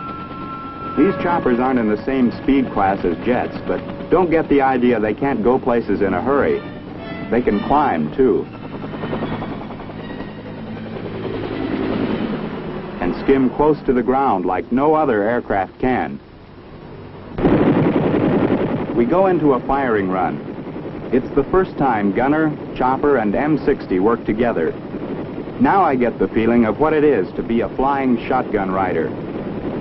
Each student gets to fire in a low-altitude pass over the target area.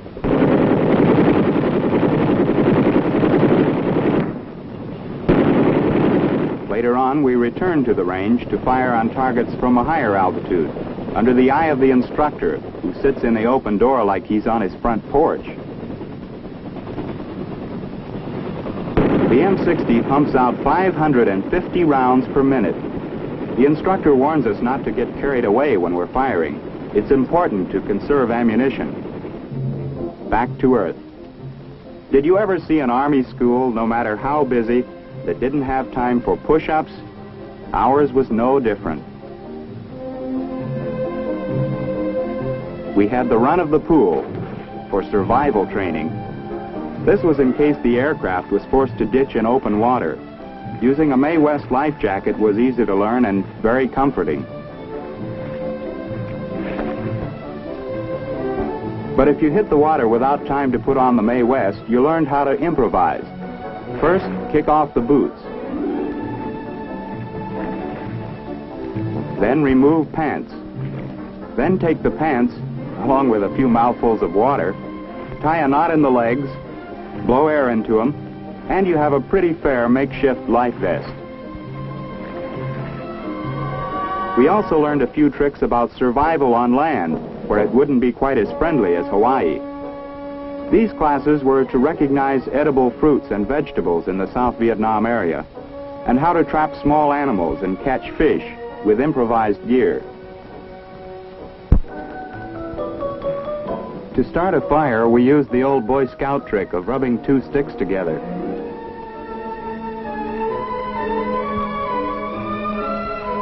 We're lucky the wood is bamboo, because it catches fire quickly.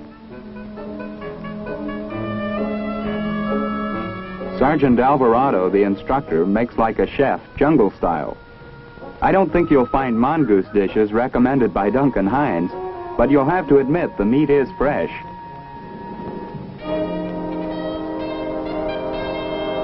Troxel, who doesn't know when to stop volunteering, offers to help butcher the animal. Not exactly for the squeamish. Mongoose stew. not like Mom's home cooking, but it is tasty and nourishing. There are tastier dishes. Julie Andrews, who was in Hawaii making a movie, pays us a visit. She's lovely and heartwarming, just like the sound of music. We were also prepared for the worst by an 8-hour stretch of medical instruction. We were shown how to give shots and other emergency medical assistance, like artificial respiration, treatment of fractures, snake bites. It was a welcome relief from training to visit the Schofield Barracks Museum. A lot of the exhibits, both military and historical, are kept on permanent display outdoors.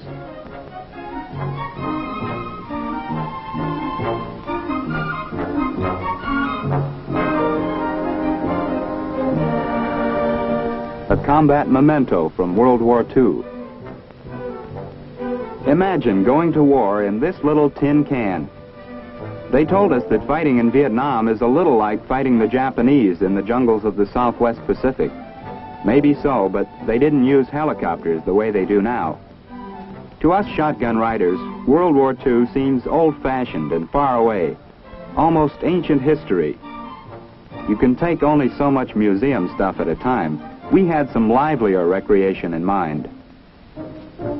And we wasted no time getting started during our off-duty hours. There was, for instance, sightseeing from the top of Aloha Tower with 2 of Hawaii's friendly guides. Their names, Julie and Sharon. They were pretty sights to see in themselves.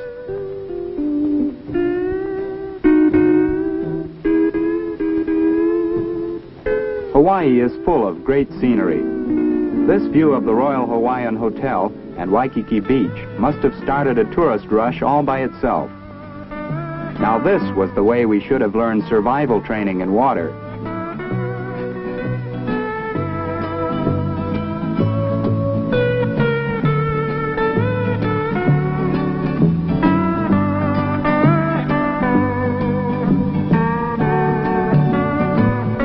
I tell you, friends, if you've got to train for war, this is the place to do it.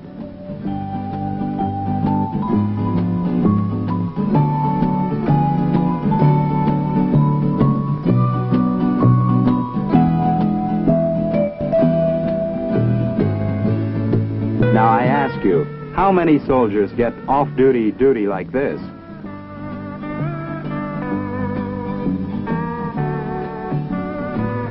Nothing like a little suntan oil to bring boy and girl closer together.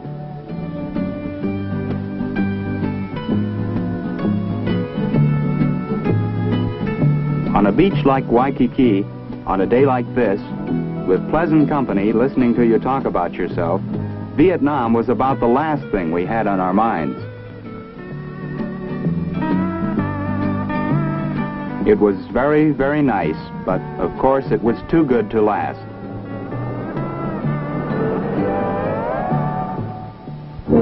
The next day we were running, not riding. Pressure from the school was constant. Intensive weeks of training had brought us to a fine edge. We were ready for combat. In a few days we boarded a big KC-135 transport plane at Hickam Field. Not long afterward, we were in Vietnam. At first, when you get off the plane at Saigon, you feel like a tourist. But the war was close, very close. In a few minutes, we arrived at the compound of our new outfit, the 197th Aviation Company. After that, it was strictly business, and in a hurry, too. We drew helmets and flak jackets from supply. Next, a briefing at a UH-1B helicopter on the variety of armament systems these choppers carry. This one used the XM-16 system, 2 rocket pods with 7 rockets in each pod, backed up by 4 M60 machine guns mounted on the helicopter pylons. Other weapons systems combine rockets with other kinds of firepower. All of them, remember, are backed up by the door gunner's machine guns. The talk concluded with an important safety point. Keep the gun barrels off the M60s unless the gun is to be used. A little while later, we went out on our first mission. No matter how rushed we were, each mission was carefully prepared. This one was to make an armed visual reconnaissance. First, a briefing. Nothing is more important for our team operation. Using a map, the pilot described the terrain we'd fly over and possible target areas. It's also important for the door gunner to know the whereabouts of friendly and enemy forces, the code for smoke grenades, and the precise location of friendly artillery fires. It's the door gunner's job to check the fire ports when the engine is started. This is to make sure there are no fuel leaks. We're very safety conscious when we ride the choppers, and with good reason. There is no safety rule more important than this: stay strapped in at all times.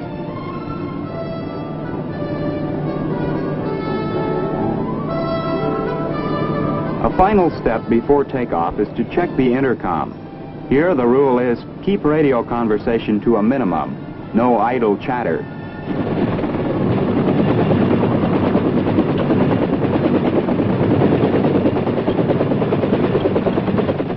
As a safety precaution, the M60s may not be armed on the flight line, so the chopper is moved to a different part of the field where the rocket pods are armed and the gun barrels are put on. We take care not to walk in front of them.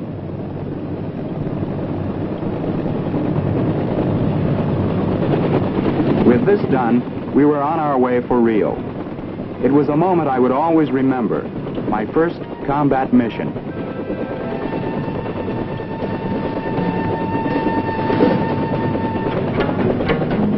On an armed visual reconnaissance, a minimum of 2 helicopters is normally used. The 2 are known as a fire team light. 3 gunships make up a fire team heavy. The purpose of the mission is to obtain information about the enemy and to locate and destroy Viet Cong positions. The door gunner serves as the eyes and ears of the crew. It's his job to keep searching the ground for evidence of enemy activity. He looks for movement, signs of enemy fortifications and road cuts, the appearance of a new track, and trail activity. The Viet Cong are masters of camouflage. It takes a trained eye and lots of experience to detect them. Our schooling in identifying targets by size, shape, color, and shadow pays off. The problem is further complicated by the variety of terrain. There seems to be no end of flat, watery rice paddies. There are also lots of mountains, as well as heavily wooded areas. A built-up area is always suspect as a Viet Cong hiding place. Worst of all is the tropical jungle, whose thick canopy makes it just about impossible for the human eye to penetrate. When the pilot arms and fires the rocket system, the door gunner observes for accuracy before placing his own suppressive fire on the enemy. It's this kind of teamwork that makes the gunship so effective in combat. These combined fires by members of the crew using all weapons are of crucial importance when the aircraft is engaging an enemy target. After destroying our target, we're diverted to escort a heliborne troop lift. Door gunners in the troop carriers mark enemy positions with either tracer rounds or colored smoke grenades, like this one. Then the door gunners open up with their M60s, forcing the enemy to keep his head down while the transports unload their troops.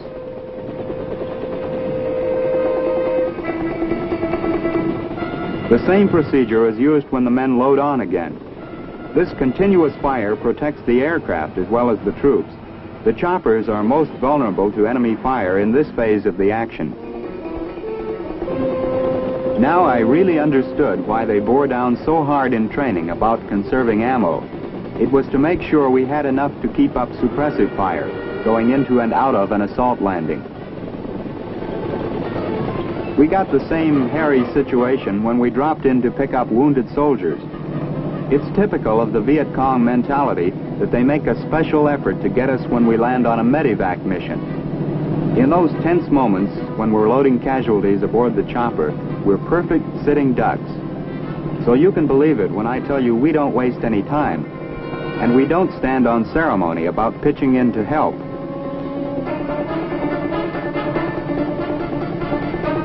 Sometimes we've got to double as medics, too, when an aid man is busy elsewhere or when he needs assistance.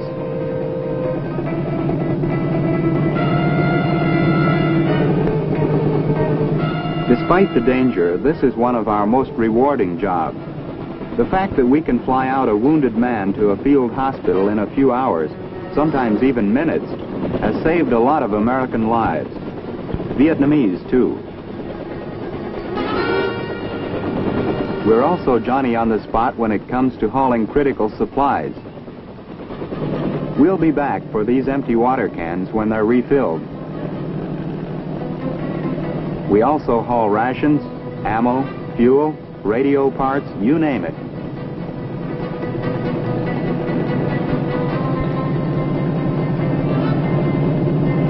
Chopper Air Express, that's us.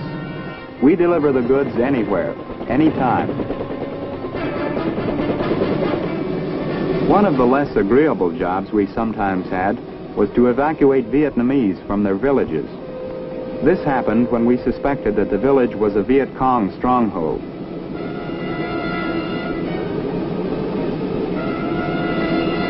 It was hard on some of these people to pull out from a place where they'd lived all their lives.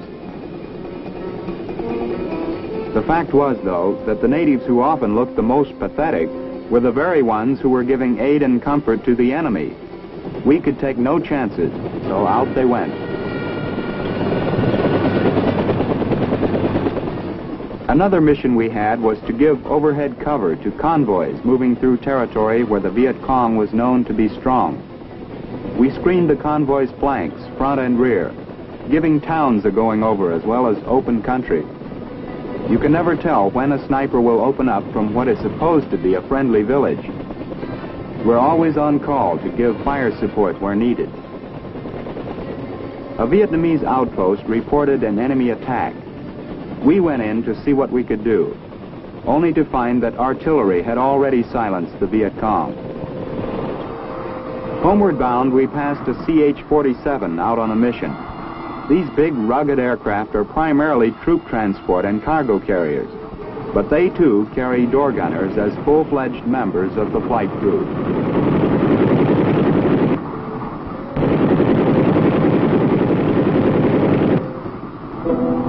Home at last. The first job for the door gunner is to safety his M60 by removing the gun barrel. Then the chopper is made ready for its next mission. Seems like a funny thing happened on the way back to the air base. The Viet Cong did some shooting too. Their rounds ripped through this flare box. They also put some unwanted ventilation holes in the floor and roof of the airframe. No damage that some aluminum patches couldn't fix up, though. It's standard operating procedure to rearm the ship immediately after each mission, regardless of whether the bird goes out the next hour or the next day. And it's typical of the teamwork of the gunship crew for the aircraft commander to lend a hand on the rearming. Troxel was doing the same rearming job on his gunship. Once the rocket tubes have been fed, the door gunner replenishes the M60s. Very often, the floor of the gunship is cluttered with brass from expended ammo, which has to be removed. It's a hazard to the gunner's footing and, if possible, is kicked out in flight.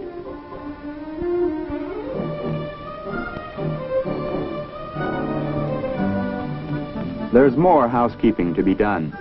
Whenever there's an opportunity, gun mount, and gun barrels must be cleaned. Dust and moisture from the humid climate of Vietnam are with you all the time, and the only way to take care of equipment is to keep after it with constant maintenance. Sometimes some of the other shotgun riders keep you company. It's too much to expect them to give you a hand, but it makes the chore less tedious to have someone around to talk shop with.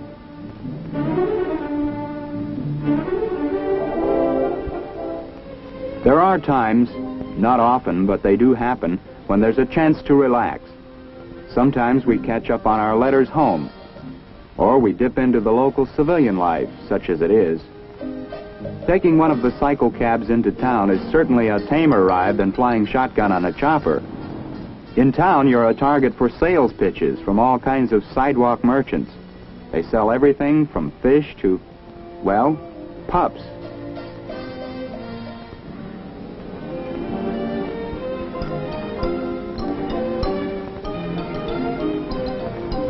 The Vietnamese do a big business with Americans looking for pets.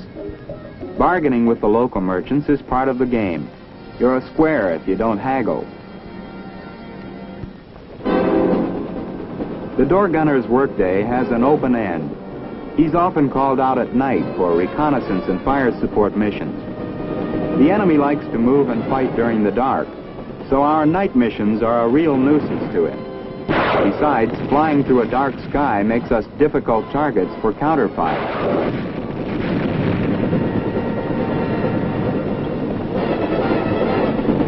Night missions present special problems to the door gunner. Targets are harder to spot.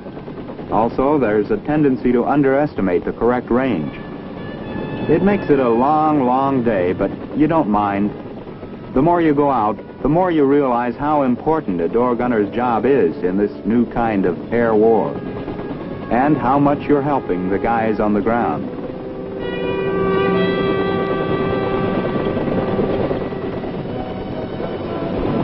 Sergeant Velasco makes a strong case for the importance of the helicopter door gunner, just as there is a strong case for the importance of the armed helicopter in this new kind of warfare, whose ingenuity is typically American.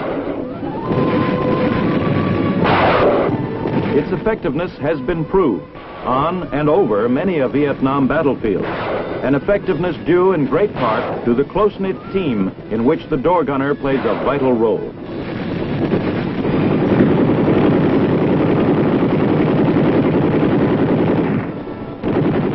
They have carried the fight to the communist-led Viet Cong with conspicuous gallantry and great success. Proof that the American soldier still has the fighting heart and aggressive will to win that make him second to none among the world's fighting men.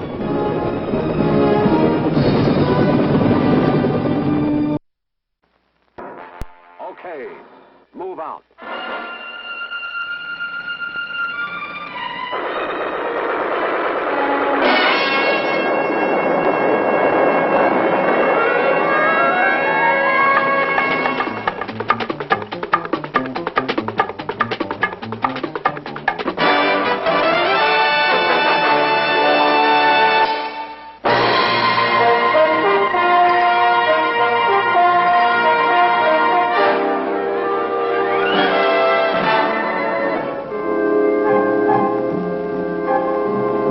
For more than 20 years of Cold War, the United States 7th Army and its NATO partners have guarded the boundaries of freedom in Western Europe.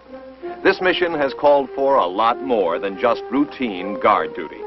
It has demanded that our defending forces be not only constantly alert, but also continuously abreast of the rapid advance of weapons technology. This film presents a case in point. It shows how a powerful new weapon, the Pershing surface-to-surface ballistic artillery missile, is being integrated into the 7th Army's arsenal of modern weapons.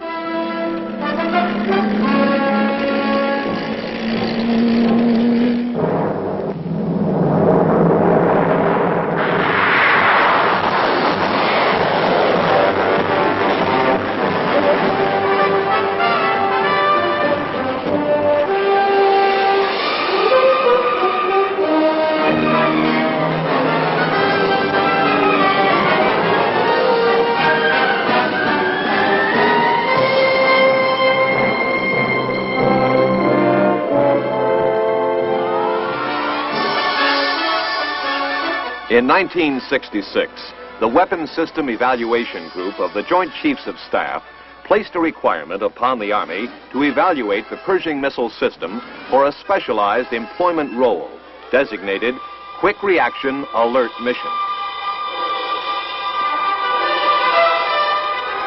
Previously, such evaluations had been made of the Navy Polaris.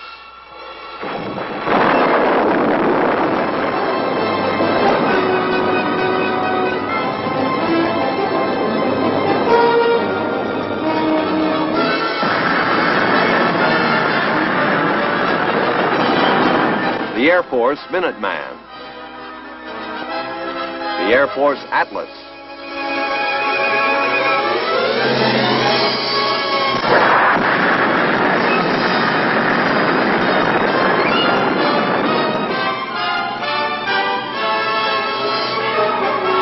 and the Air Force Titan.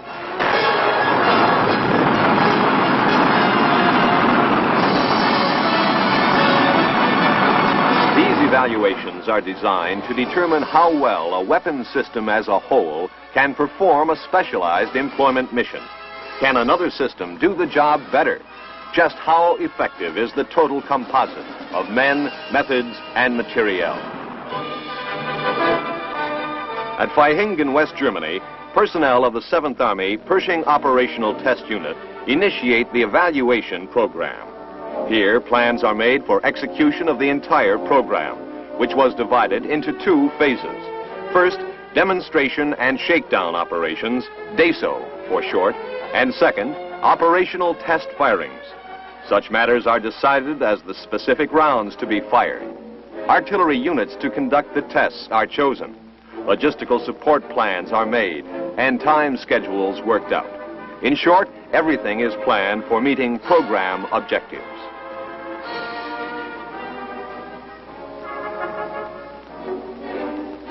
An unsuspecting 7th Army unit stationed at Schwäbisch Gmünd was selected for the initial demonstration and shakedown operation. The word to assume field alert status is received.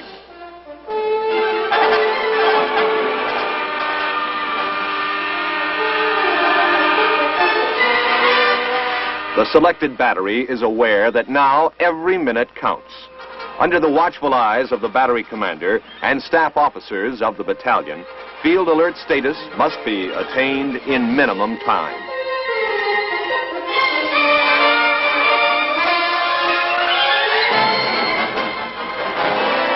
Now begins more than 6 weeks of hard, unrelenting effort.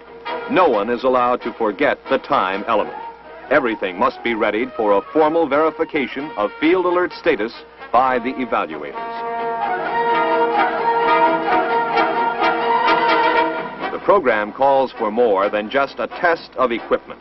Teamwork, operational concepts, tactics, and procedures are equally on trial. How effective is logistical support? How fast can field alert status be reached? How long does it take to fire after the release message is received? What about reliability and accuracy? In brief, how effective is this man-machine combination? Once the battalion receives verification of its field alert status, its missiles are flown to installations in the United States. The mock firings have answered many questions, but the big question remains: accuracy.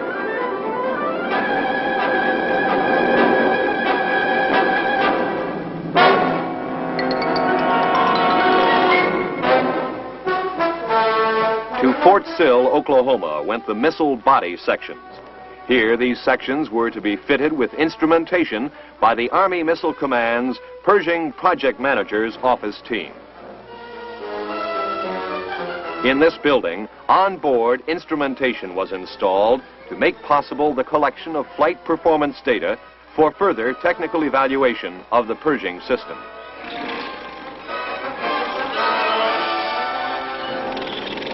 The warhead sections used by the battery while on field alert status were flown to the Seneca Army Depot, New York, for instrumenting by depot personnel.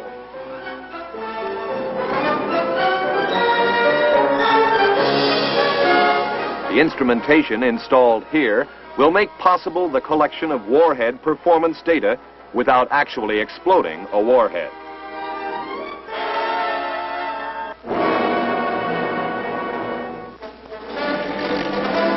So, since firings cannot be conducted in heavily populated Europe, battery personnel are soon following their missiles to a firing site in the United States.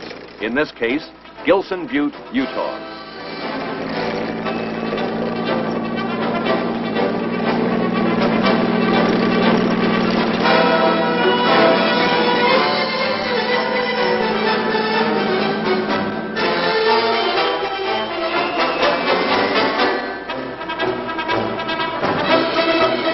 At the Rhine-Main airport, the big planes wait.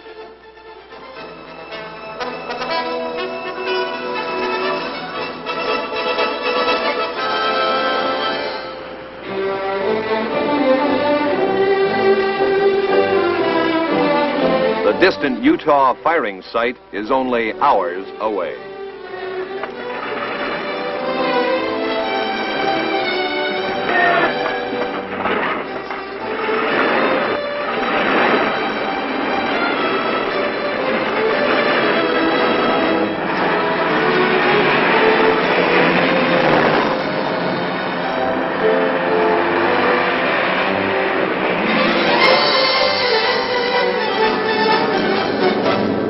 A key objective is to set the battery down at the Utah firing site in as nearly as possible the same state of alert as they had been in the field in Europe.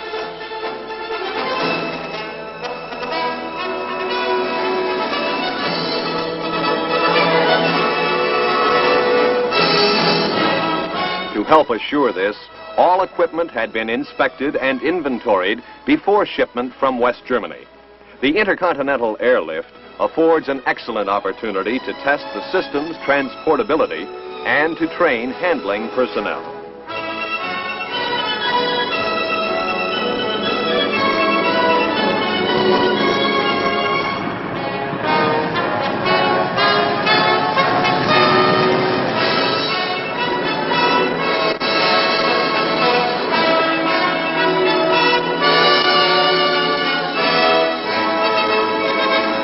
Just hours after leaving Europe, battalion personnel arrive at Hill Air Force Base in Utah. In the future, some units will land at other bases. For example, Kirtland Air Force Base in New Mexico.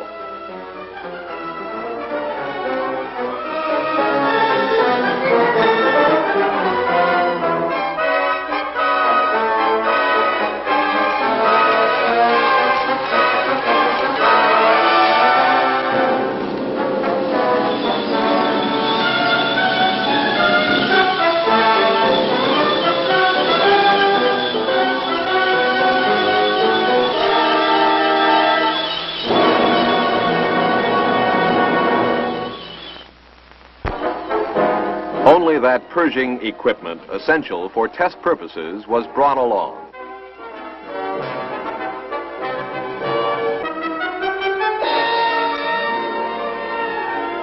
From the air base, the battery heads for the Gilson Butte firing site, some 300 miles to the south.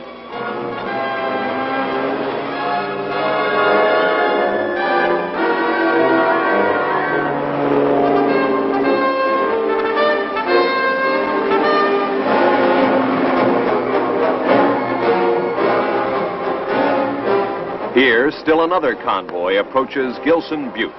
This is a battery from Fort Sill, sent to support the 7th Army tests.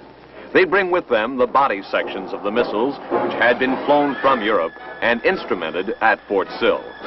They also bring that equipment not essential to the quick reaction alert exercises, but still needed to fire the missiles.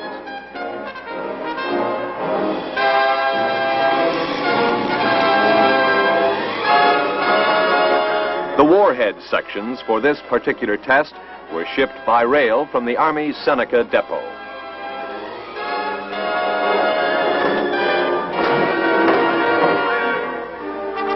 This is Gilson Butte, for which the firing site was named.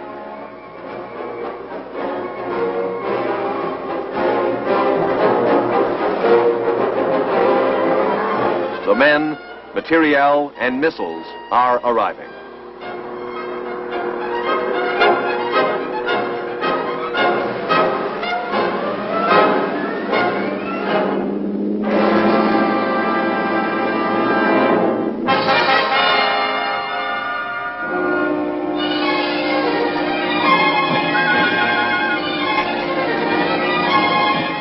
Field conditions are simulated as closely as possible.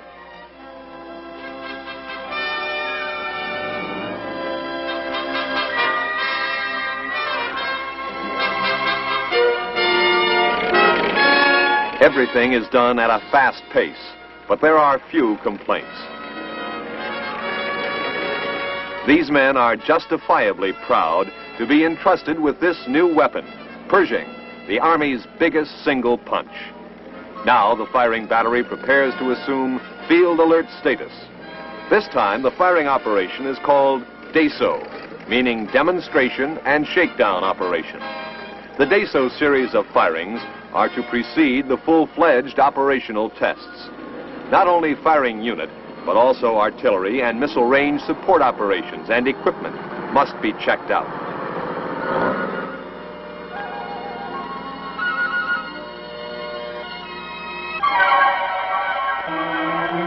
Over 400 nautical miles to the southeast lies White Sands Missile Range, New Mexico. The 7th Army Pershings were to impact within range boundaries.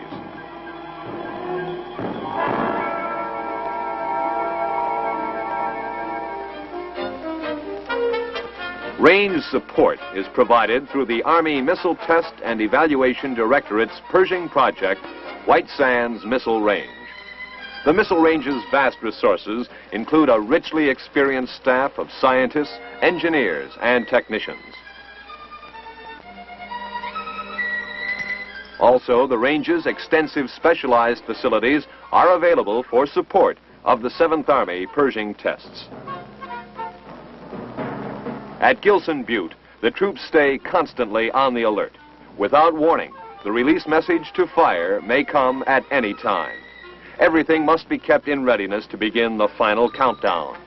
The 7th Army evaluators never seem to sleep, nor do members of the Department of Army Data Collection Team, the Field Artillery Missile Systems Evaluation Group from Fort Sill, and the Pershing Project Manager's Office Team from the Army Missile Command. Every action is timed and recorded for evaluation.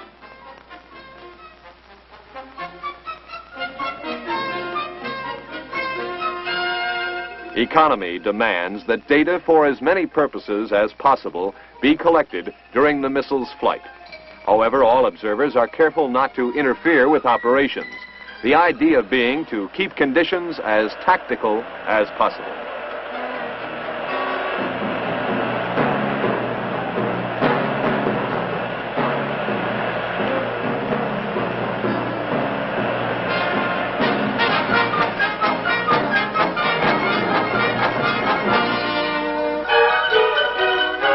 This layout of the firing site is a typical one. Note the 3,000-foot radius outer circle. All personnel not participating in firing operations must remain outside its limits. Access to the area inside the 1,000-foot radius circle is limited to personnel taking part in firing operations, and the area within the 500-foot radius circle is open only to personnel directly engaged in executing or evaluating the fire mission. At this site, Picatinny Arsenal personnel check out warhead fuses and instrumentation before they are issued to the troops.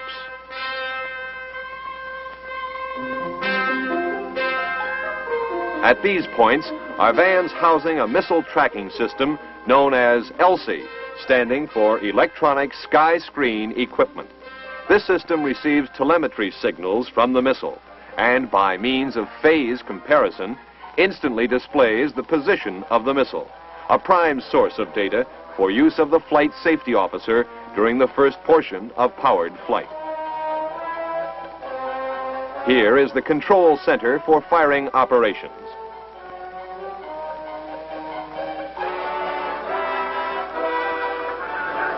In the center, everything is coordinated by the test director, the project range controller, and the chief of the evaluation team.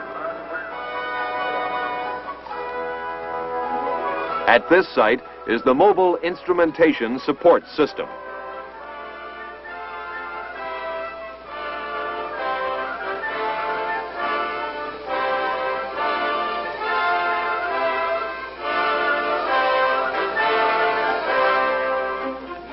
Here, control, checkout, and recording services are provided for missile-borne telemetry systems, as well as for command destruct receivers and radar beacons. The firing pit is near the launchers.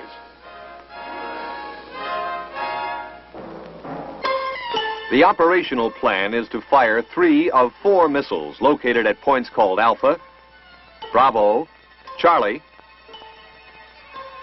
and Delta. Upon receipt of the release message authorizing the unit to fire, programmer test stations at Alpha and Charlie will simultaneously begin counting down. The first missile to reach remote light blinking status will be designated the prime round by Project Control. Let's assume the round is Alpha. Soon after Alpha fires, the count will be resumed for the secondary round. At the same time, Alpha's programmer test station will move to a forward missile position. Upon firing of the secondary missile, its programmer test station will move forward. Again, the missile to be fired will be the one first to reach remote light blinking status. It is X day, although firing personnel do not yet know it.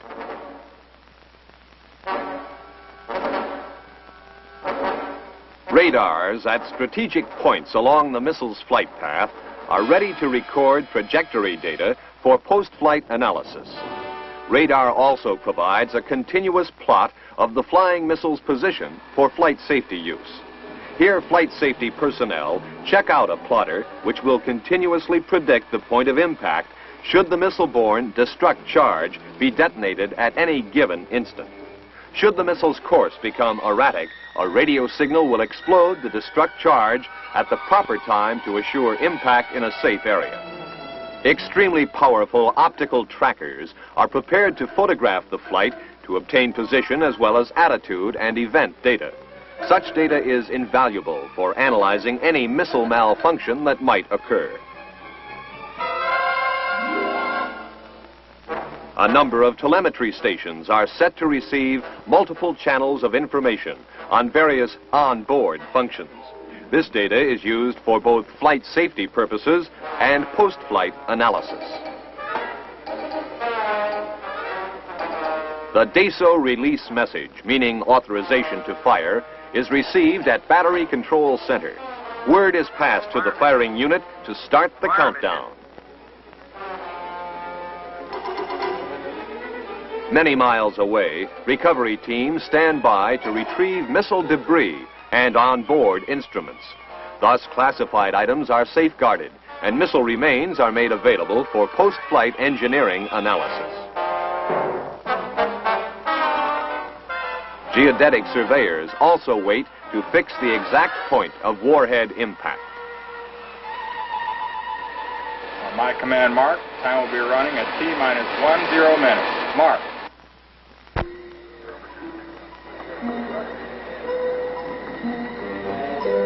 At far distant points, roadblocks briefly prevent entry into areas of possible danger.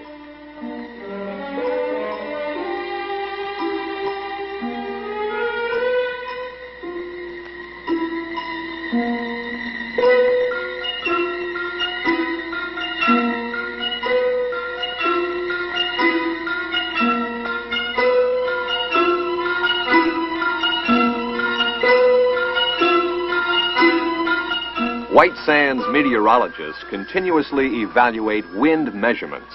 The occurrence of very strong winds could conceivably delay the firing. The weather forecasters keep the missile project posted right down to firing time.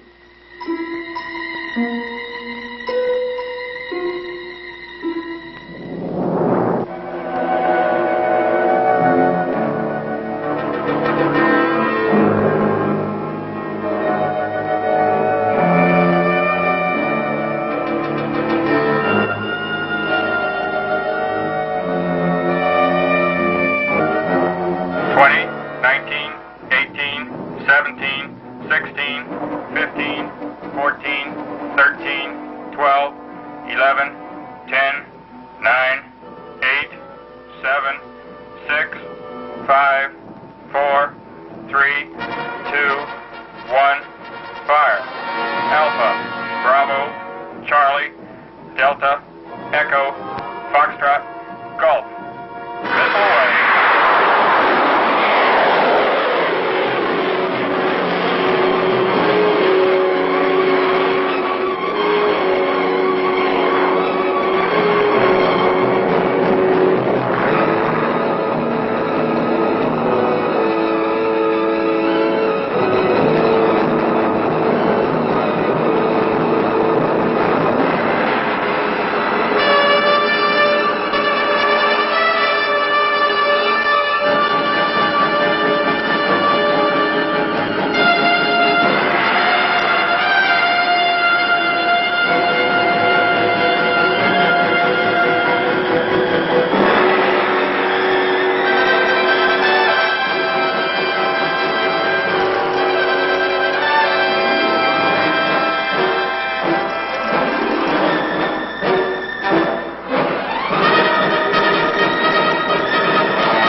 Bravo Charlie, over. This is Bravo Charlie, over. Stand by for radar coordinates of missile impact.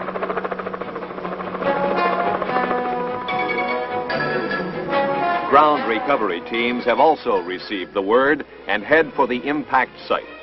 Separate teams recover the booster, the second stage, and the warhead.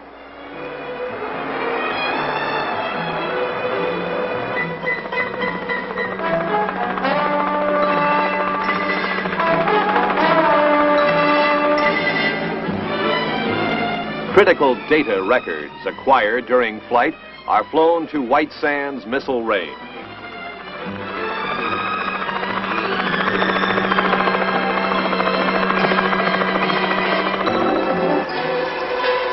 In White Sands' extensive data reduction facilities, the raw flight data is converted into meaningful terms. In the form of final reports, the data will be supplied to all organizations interested in Pershing missile test results.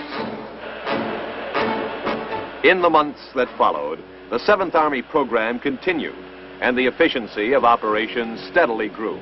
For example, 2 Pershing missiles were launched at the same instant, something that had never been accomplished before.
Having completed a successful exercise, 7th Army units head back to West Germany.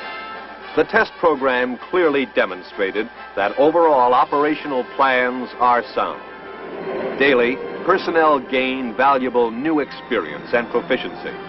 And over the next few years, many more 7th Army Pershing troops will conduct stateside firing. They will return to their NATO bases with added confidence in their ability to employ their potent weapon. And the free world as a whole can feel more secure, knowing that the Army Pershing is ready, a hard-hitting part of NATO's arsenal.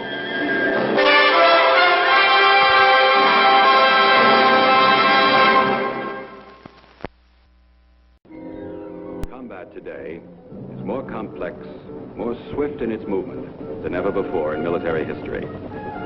And the training of today must provide skills, weapons know-how, overall capability that is far beyond anything demanded by the challenges of the past.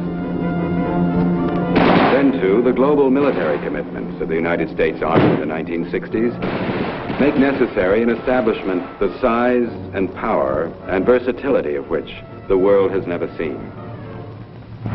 Forces prepared through intensive physical and technical training to meet any challenge at any time with a measured response. Forces ready and able to go anywhere on Earth at a moment's notice, taking with them all they must have to make their action decisive. The effective functioning of such a vast and varied operation does not just happen. The coordination of all factors, movement, communications, supply and resupply, and the disciplined action of the teams, large and small, which carry combat to the enemy, all this takes leaders. And leadership does not just happen. Today, one of the prime sources of the junior officers who provide this leadership is the Army's Officers Candidate School System, OCS. And the record these OCS-trained officers have achieved is a proud one. Few people realize how far back that record goes. Many of us remember the OCS operation of World War II. But actually, it began in 1917.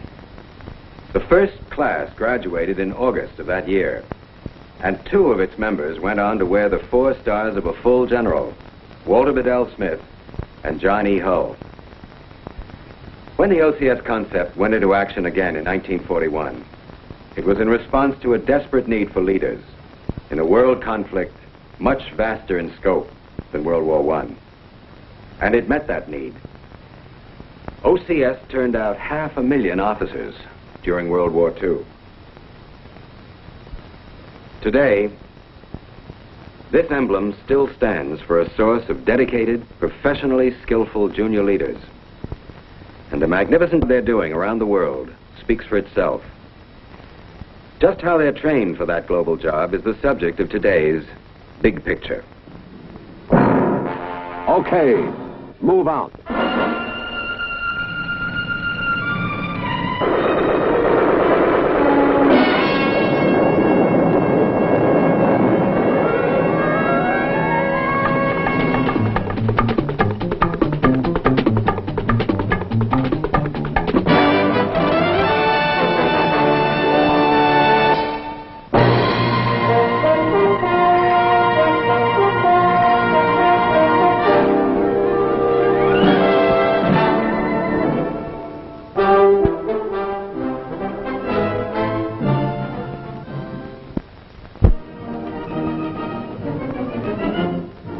Today, the Army's growing need for junior leaders has spotlighted the vital role of the Army's Officer Candidate School program.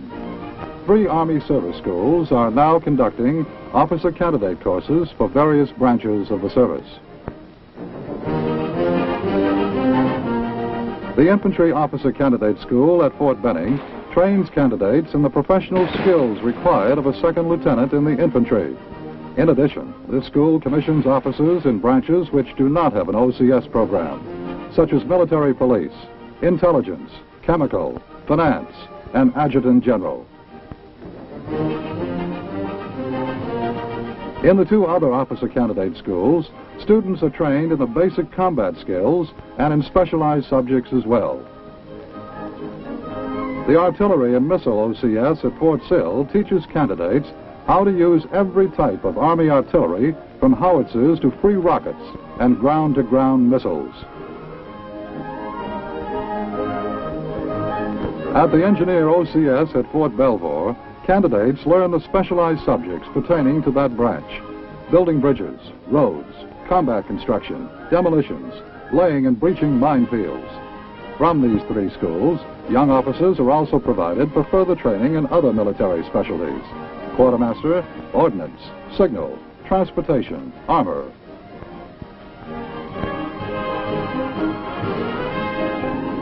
These schools are turning out an impressive flow of well-trained and highly motivated young officers who are serving with distinction in Army units throughout the world.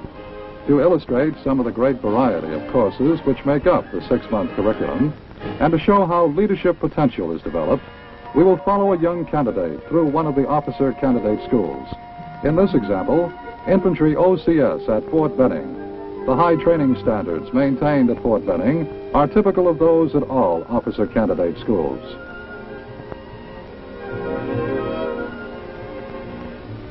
I'm Bill Sands, and I'm off to the Infantry OCS at Fort Benning, Georgia. I guess it wasn't until I said goodbye to some of the guys that going to officer candidate school became real to me, and not just a wild hope I'd been sweating out for weeks.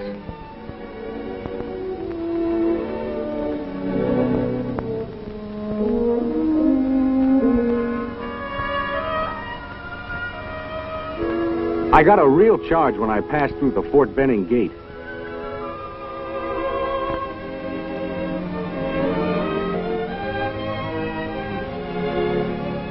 And got my first look at the infantry school building.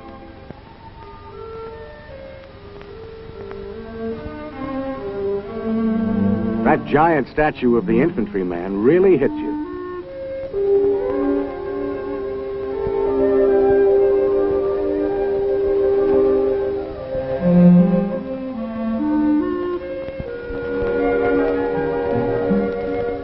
Maybe in 6 months, I was on my shoulders, too, and be wearing that infantry school patch, "Follow me." Whoever thought of that slogan hit it just right.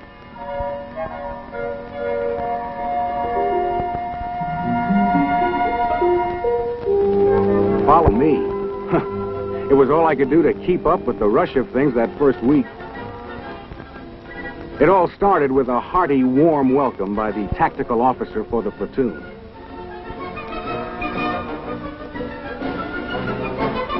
I was about to lose my hard-earned PFC stripes, and now I was getting my first good look at the guy who was going to keep an eagle eye on me through OCS. During those first 4 weeks, he was always there, making corrections, prodding, coaxing. Much later, I was to realize how important this transition period was in preparing us for the pressure of the weeks ahead.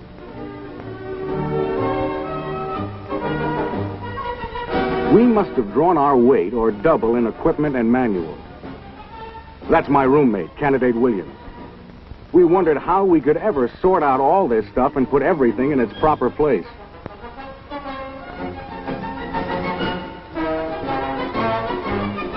We didn't have long to wonder. That is a senior officer candidate. He has the duty of orienting all new candidates. He is telling us in his own gentle, coaxing manner that there is a regulation for the placement of each item. This was our first lesson in how to organize ourselves, an important step in learning leadership.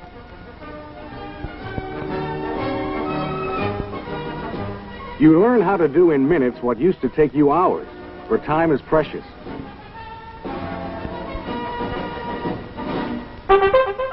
You get up running early in the morning to keep up with the long day ahead.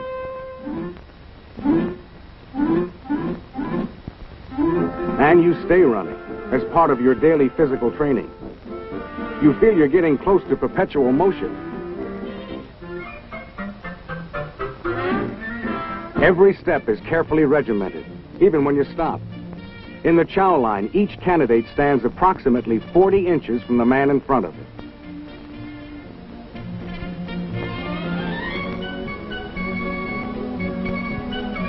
However, you're given plenty of time to eat 3 full meals daily, without any harassment or hazing from upperclassmen. You're expected to conduct yourself as a gentleman here as well as everywhere else. And if the candidate needs instruction in the social graces, it is given in a positive and constructive manner.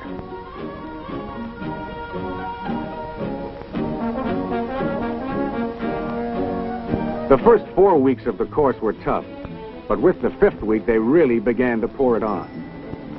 It all took on meaning, however, when we heard a talk by the battalion commander. He told us a lot of things about OCS, the honor code, and so on, but the main thing was, he explained, that the purpose of the school is to produce infantry officers who have the will and the capacity to lead men in combat.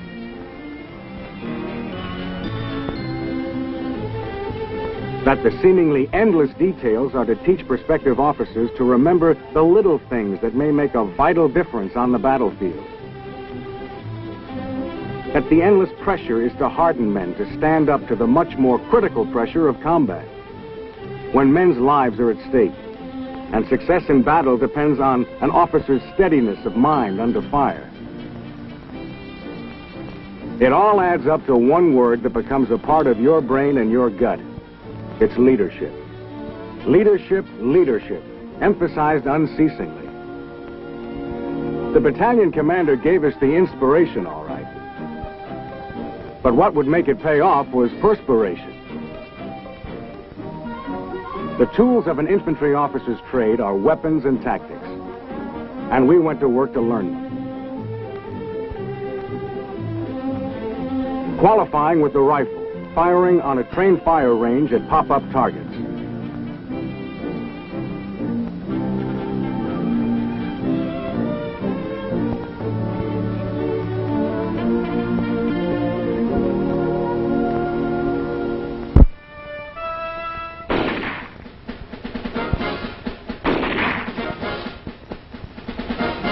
And then assault fire.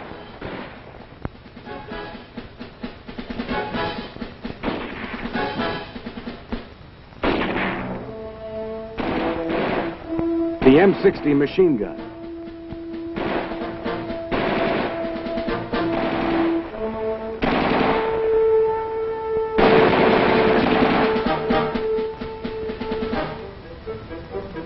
Crew-served weapons like the 81mm mortar.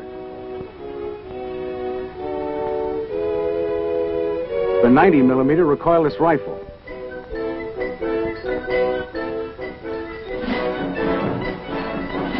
The 106 recoilless rifle.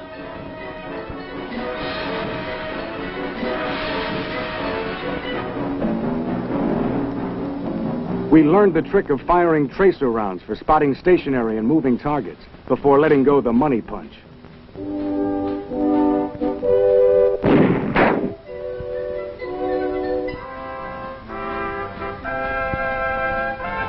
We got lots of map reading, learning terrain association.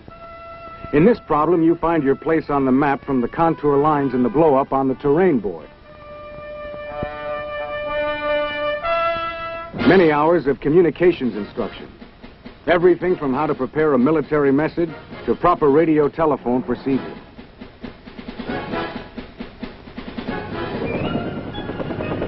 Lessons in air mobility. Exciting stuff.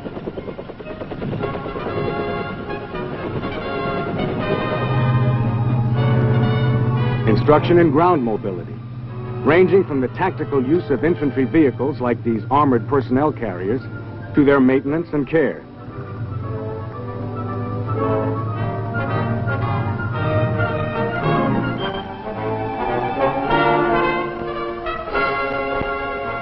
It isn't all weapons and tactics, however.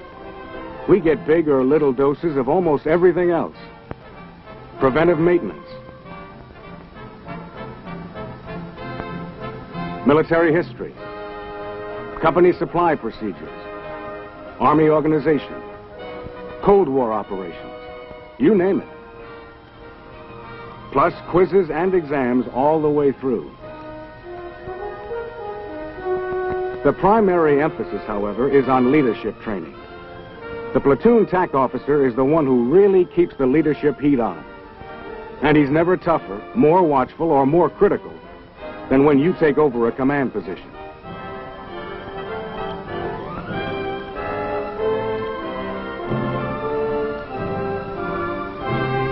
You get at least 6 tours of duty as either company commander, executive officer, first sergeant, platoon leader, platoon sergeant, or squad leader.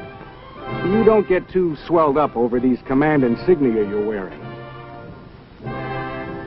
Big Brother is watching. You've got to keep that platoon looking smart and marching smart. Lieutenant Abla is always ready to help you do just that. Every subject, every lesson has leadership meaning. I used to think that drill was just to learn how to march. But as an officer candidate, you're taught and you teach proper procedure in teaching drill.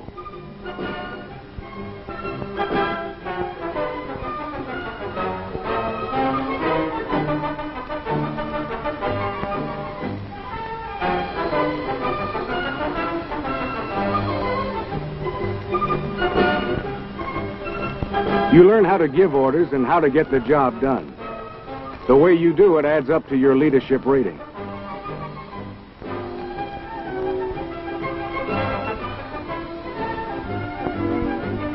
Poor Williams. He's as nervous as a wet hen.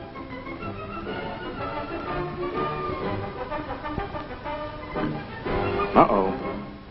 There goes the TAC officer writing an OR, an observation report on him.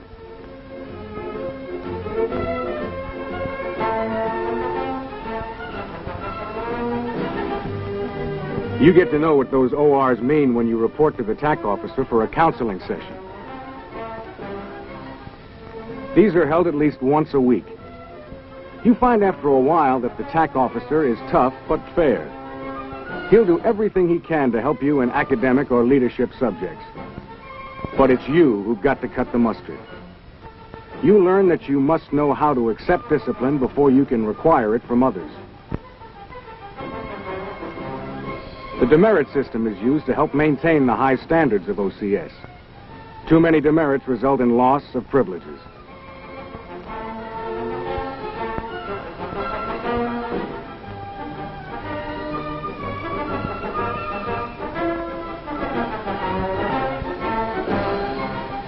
You are evaluated 3 times during the course. Besides the TAC officer, there's the company commander. And your fellow candidates, too. It all adds up to whether you continue to move along in OCS or not. The 11th week is critical. That's when the first leadership evaluation is made by your company officers. Candidates who do not meet leadership standards are identified. They may be turned back to another class or dropped from the course.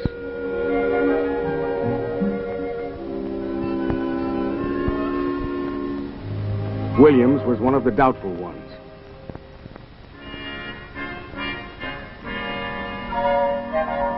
He'll get another chance in a different class.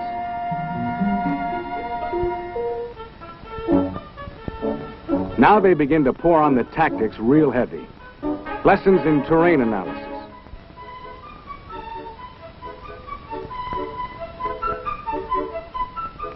Then into the field to put the classroom stuff to work.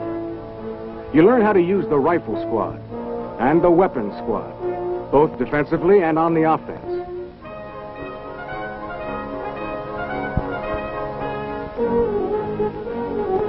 Setting up a base of fire.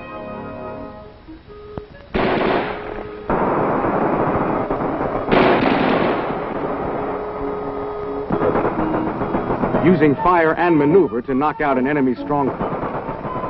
I learned that your performance in these tactical situations is the most important factor in evaluating your leadership ability.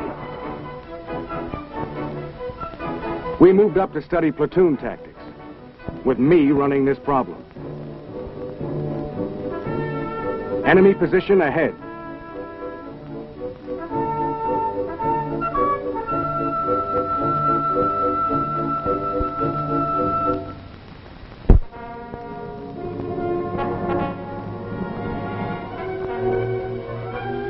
You move up to make an estimate of the situation.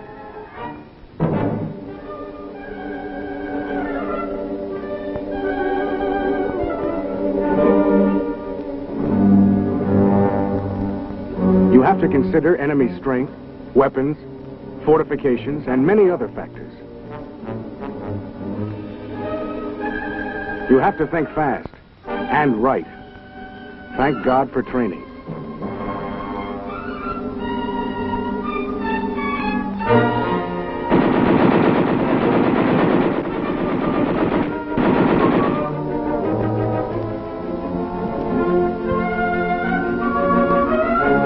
You call your squad leaders to meet you at a designated location.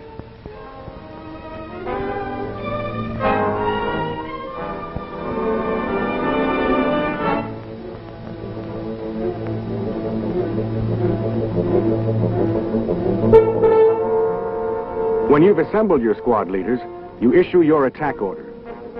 Here's where you apply the principles of tactics you've learned. The attack order must be clear, concise, and complete, following the outline of a 5-paragraph field order. How you perform here is most important. The attack officer will rate you on your ability to make sound decisions. If they are the right ones, your platoon will overcome the enemy position. The decisions were right. Leadership training paid off. It paid off in advancement, too. I became a senior in the 18th week, along with the rest of my classmates who made the grade. As a senior candidate, I was entitled to wear the blue helmet liner. I was now a full-fledged blue. I could walk instead of run in the company area. And man, did it feel good to get a salute from a lower classman. You could almost feel those officers' bars growing on your shoulders. Your responsibilities grew, too. You've got to set an example for lower classmen. And you'd better be sharper than ever. Leadership ratings and panels go right through the final weeks of OCS. So does the pressure. Like this obstacle course set up by Ranger instructors. They call it the Physical Confidence Course.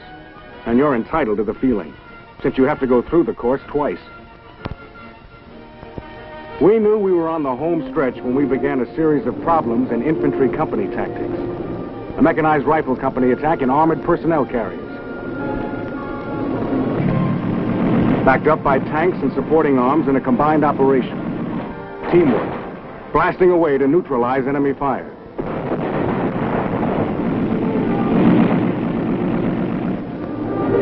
Riflemen deployed from the APCs to successfully overrun the enemy. For me, the exercise was the high spot of OCS. Suddenly, you're standing your last inspection.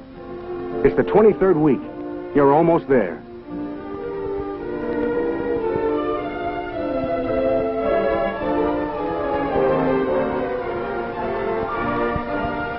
It's graduation day.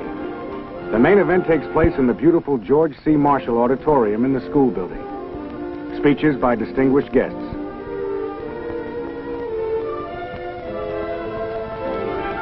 The top 10% of the class receive their graduation certificates first. They are known as distinguished graduates. This honor entitles them to special consideration for regular Army commissions and also in the choice of assignments.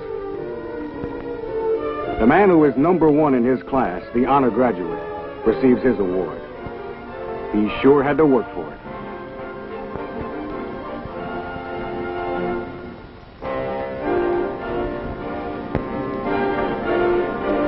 A special award goes to the candidate who proved himself tops in leadership.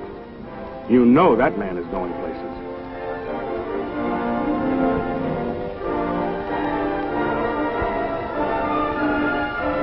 Then your own big moment. Getting that precious certificate that says officially you are a 2nd lieutenant in the Army of the United States.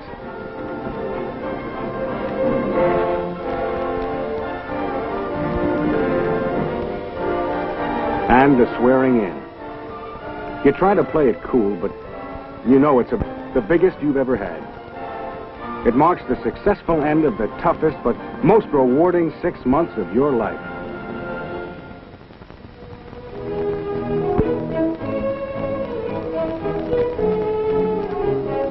But this was only the beginning for Lieutenant Bill Sands.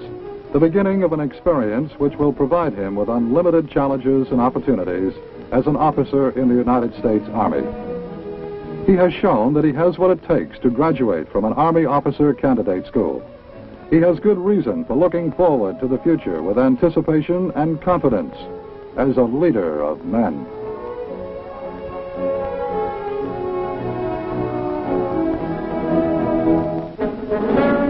A leader of men. That is what he has become. When he arrives in a combat zone, he is ready. For 6 rugged months through OCS, his determination has been tried, his stamina tested, his natural potential forged into professional competence. He is prepared, whatever his military specialization, to go where the job needs doing and get it done. As an artillery officer, he is ready to handle the complexities of providing fire support to ground units in action.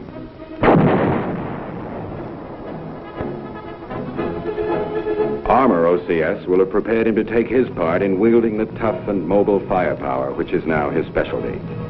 The fast-moving and hard-hitting ground cavalry of the 20th century.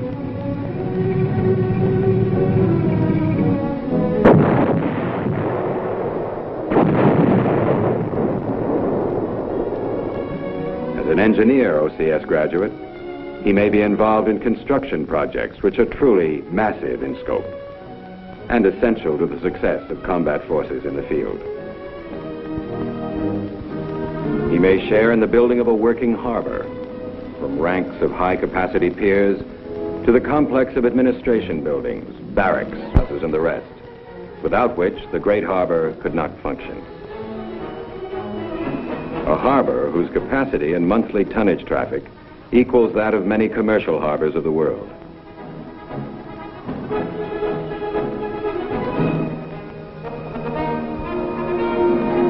Here, too, the quartermaster officer may help in the mountainous task of seeing to the supply needs of units throughout the combat zone. Tons of equipment and materiel must be stored and stockpiled economically and safely, moved to their destinations promptly. This is what the quartermaster officer has been trained to do. Supplying and maintaining the Army's firepower is the function of the Ordnance Branch, and its officers are trained to supervise the repair of weapons, the replenishment of ammunition supplies, the sustaining of the massive firepower of today's combat army. The movement of all this vital equipment and materiel, and indeed of the men themselves, will be the concern of the officer of the Transportation Corps. All of these specialized skills, these specific areas of training and ability, combine to make possible the overall combat effectiveness of the Army in the field. And in every aspect of all this, leadership is what makes success possible. Officers whose training befits them to guide men, to use the newest weapons and equipment and tactics, to carry out the mission of the soldier, to close with and destroy the enemy. The effectiveness of any fighting force depends in the end upon its leadership. And leadership, though its potential is greater in some men than others, depends in large degree upon training. That leadership is something that can be learned and taught. The success of the Officers Candidate Training Program has proved beyond doubt, and proved it where it counts, on the field of battle.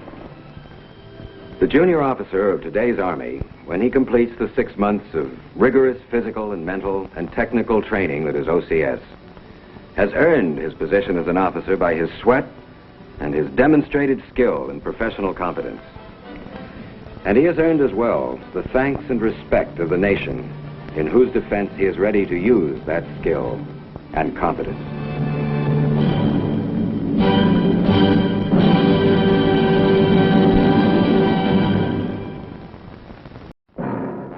Okay, move out.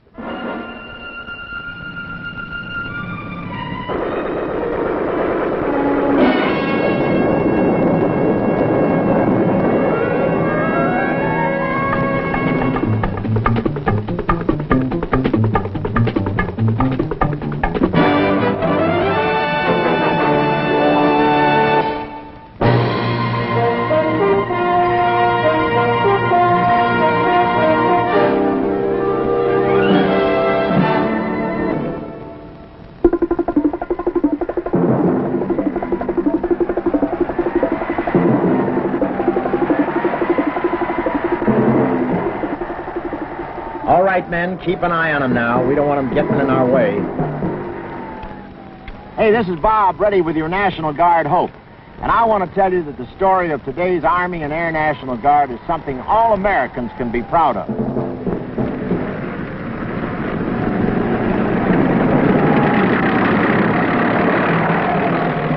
Okay, men, they're getting too close. Let them have it.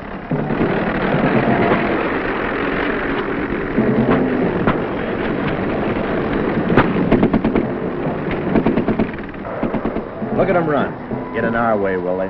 That'll teach them.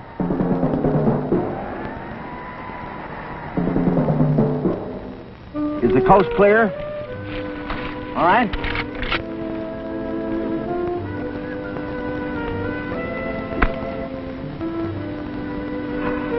Thank you, men. Thank you. Hold it.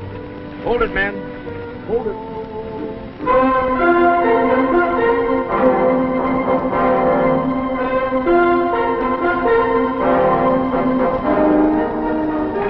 They're not really running away, folks. They're just moving into position for some sharpshooting. At the rate they're moving, they'll be there in no time. These M42s can move along at 40 miles per hour, and that's really hustling for babies this size. You know, the story of any military organization is found in its men, in its machines, and in its missions. These men are Virginia Army National Guardsmen, and that's a radio-controlled aerial target, better known to these guys as an R-Cat. Their mission is to shoot it down. Once this little bird gets airborne, it's up to the R-Cat controller to keep it flying on its prescribed course. You might say he's one pilot who flies with both feet on the ground. When these guys open up on that R-Cat, they have the capability of pumping out 120 rounds per minute from each tube or barrel. Man, that's 240 rounds per minute. Glad they're on our side. Incidentally, the weapon I've been referring to is the M42 Duster. Its heyday was a generation ago during World War II when it dusted enemy aircraft from the skies. After World War II, the Army gave the entire Duster system to the Army National Guard. The Guardsmen took the weapon, trained on it, and became professionally competent with it. Watch them go after this R-Cat.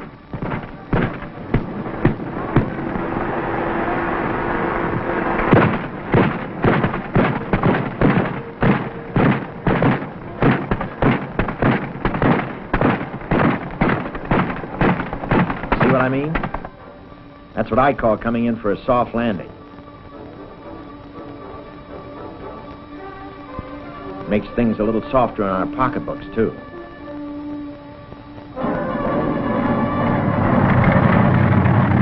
If you've been thinking that Guardsmen face a paper enemy in the field on these training exercises, don't say it out loud.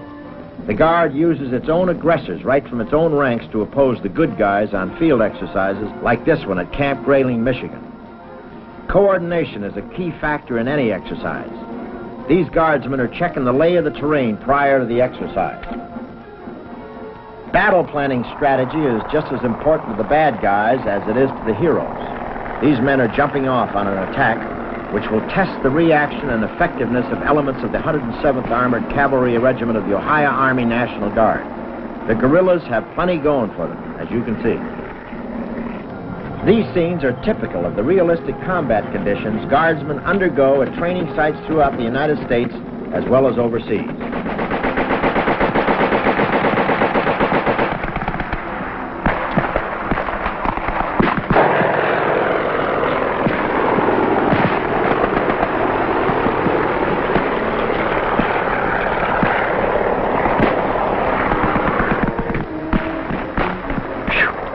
Things could get a little hot around here. Gotta hand it to him, though. He really knows how to use that oversized cigarette lighter.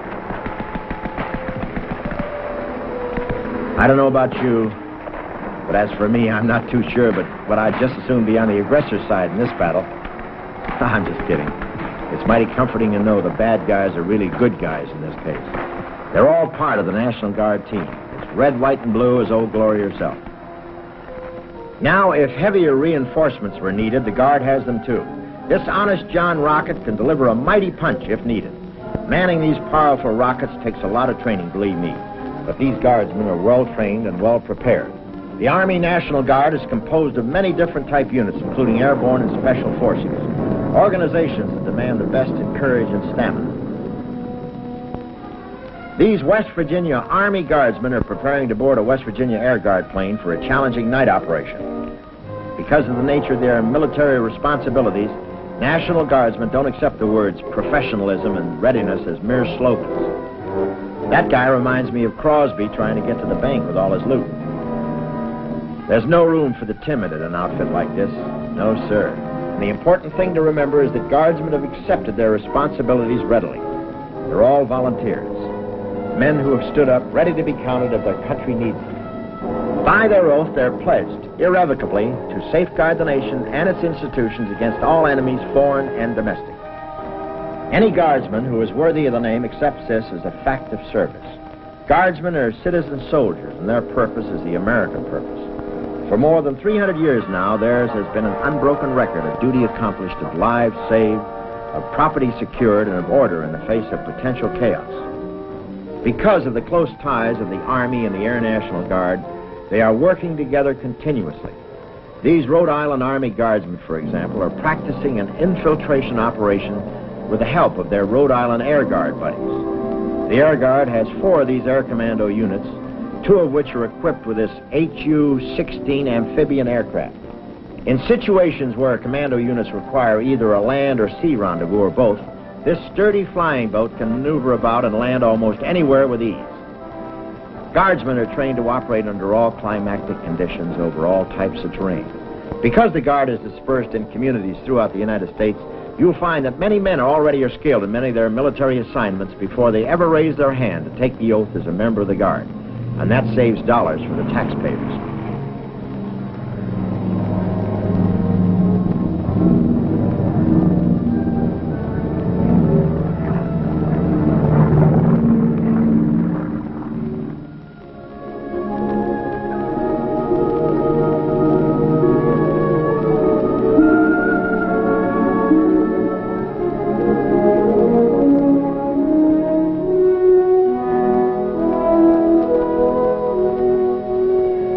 Natural wild surroundings of the West Yellowstone area set the scene for these Montana Special Forces Guardsmen as they work their way to the top of this barren outcropping.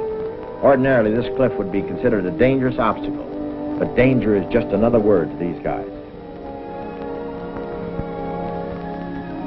They figured that the best way around is over the side. Some people call this a gung-ho gravitational go-mobile. Let's watch this fellow.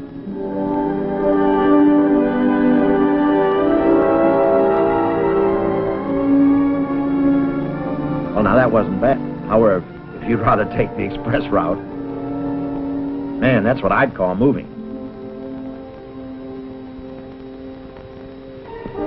These guys are on the move, too. Graceful movements, cat-like responses, superb balance and control.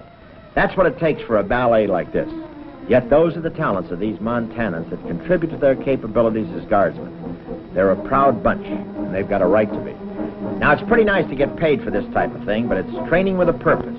They're actually on a mission to ambush a mythical enemy outpost. Once they reach the area of operations, a brief planning session is all that's needed to finalize the plan of attack. Strict silence becomes the order of the day as the guardsmen close in on their objective. They know the outpost is somewhere close. Then, without warning, they spot the enemy just a few yards away. Because silence is imperative in a situation like this, the usual weapons are not employed. The quiet deadliness of a swift arrow does a much better job. Don't be alarmed. It was just a dummy.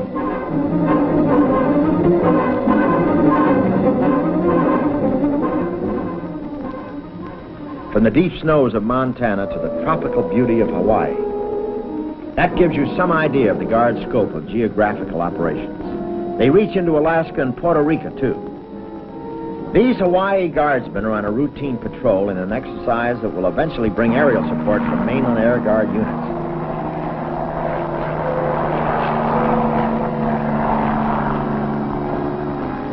A last-minute check of plans is made before the troops move out for the objective.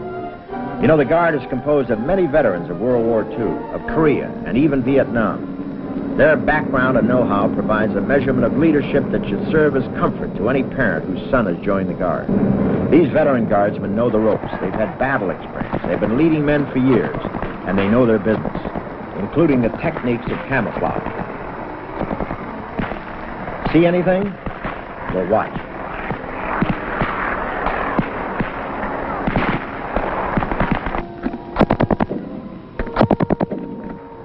You hear a lot about mortar fire in Vietnam. Well, this is what a mortar looks like. Guardsmen are trained on them, as well as every other fire system with which they're armed. Here's a grenade launcher. It's an accurate little weapon. Just watch. Bullseye. And if you really want to clobber a target, grab one of these 106mm recoilless rifles. These guardsmen operate this weapon with perfection.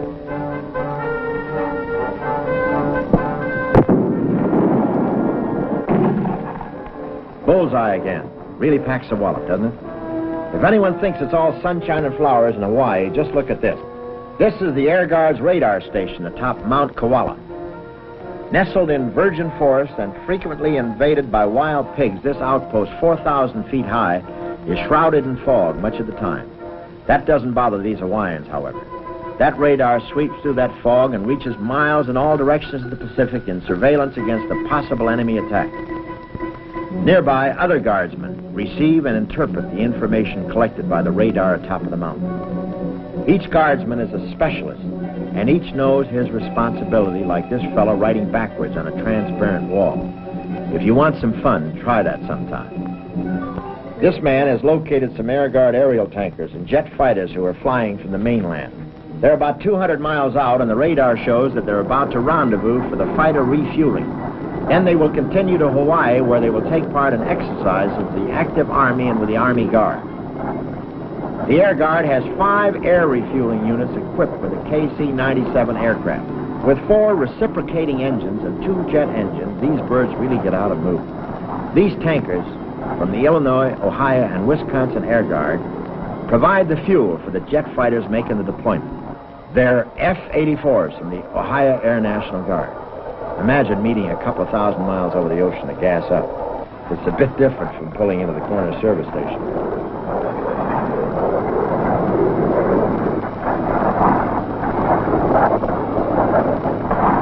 This refueling capability within the Guard makes it possible for the Guard's fighter units to deploy anywhere in the world in a matter of hours. These Air Guardsmen are operationally ready too, and that means that they're ready for combat the minute they get where they're going.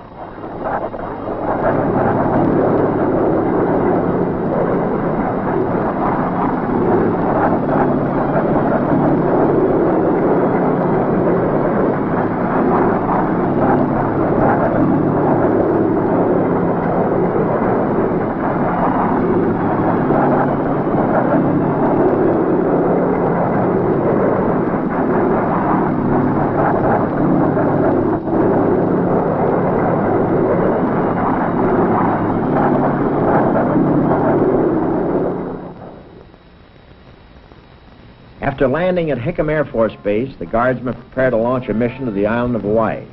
They get a thorough briefing on their mission and pinpoint the target areas.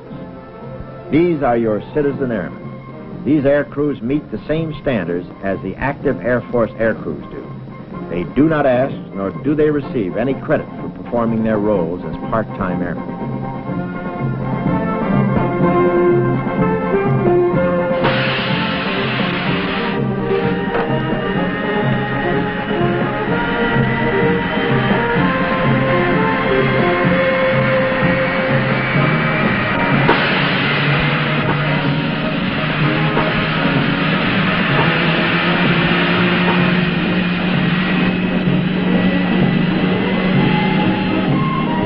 Most of these men are successful businessmen in their home communities. And the National Guard believes that it is highly unlikely that a citizen soldier or citizen airman would demonstrate qualities as a soldier or airman that he does not possess as a citizen. This operation was known as Tropic Lightning, a good example of the support the Guard provides to active military service. These fighters were working with Army ground troops. As part of their training for combat, they participate in operations in which close air support is demonstrated. Because the Air Guard is able to support these missions, the Air Force can turn its attention to higher priority missions.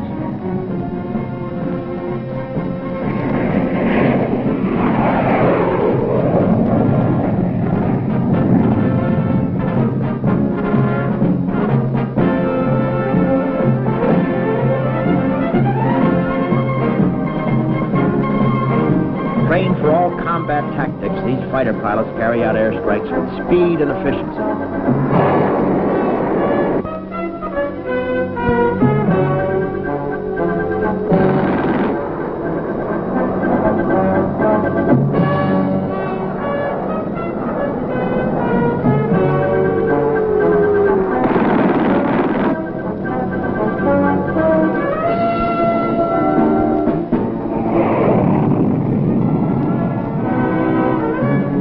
Sortie is planned and coordinated with precision.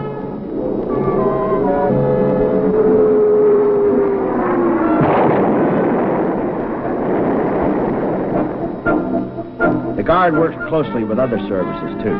These RF-84s of the Alabama Air Guard are taking off on a photo reconnaissance mission over Puerto Rico and exercise Clove Hitch, while another plane has just returned with a load of film for immediate processing.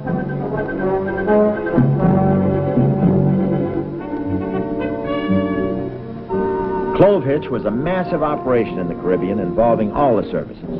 Air Guard jet fighters, reconnaissance aircraft, and aerial tankers joined these Navy men from the aircraft carrier Forrestal, proving once again that teamwork among the services provides the background for effective defense whenever and wherever needed.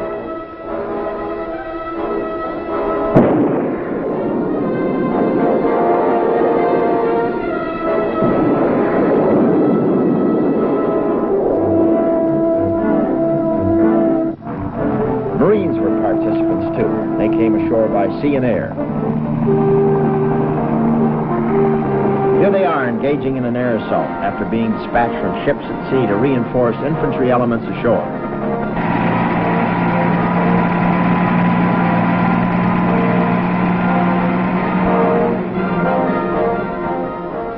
All Guardsmen swear allegiance to the state and to the nation. For that reason, they train not only for their federal mission, but for their state mission as well. These Guardsmen are playing the part of rioters in this training session. In the event police forces are overwhelmed, the National Guard is the only force immediately available to a community for the distasteful assignment of quelling civil disorder.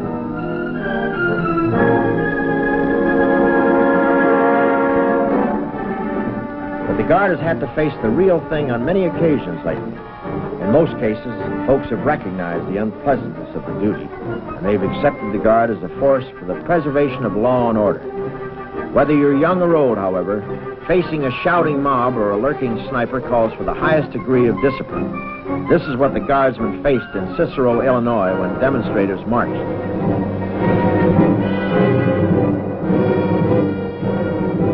These are scenes from the Watts riot, where 2 divisions of Guardsmen were called to duty.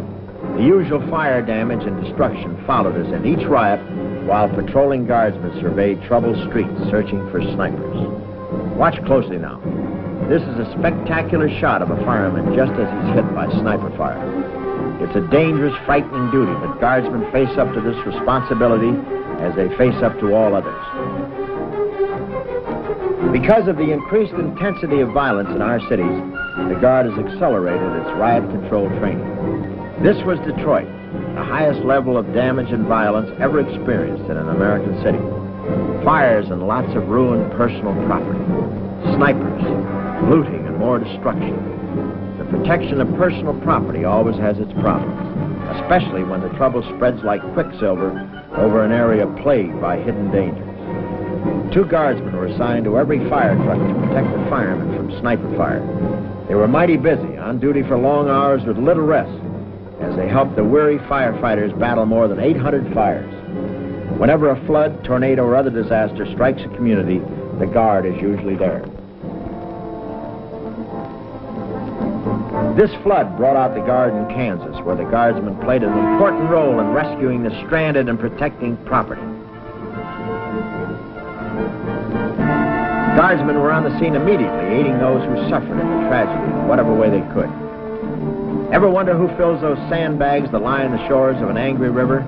Ever wonder how those sandbags get on the riverbank?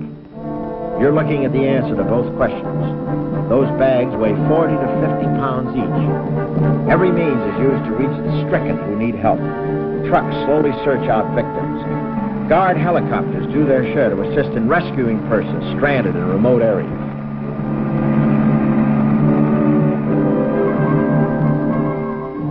Few tragedies strike with more fury than a howling tornado. This one leveled half of Oak Lawn, Illinois.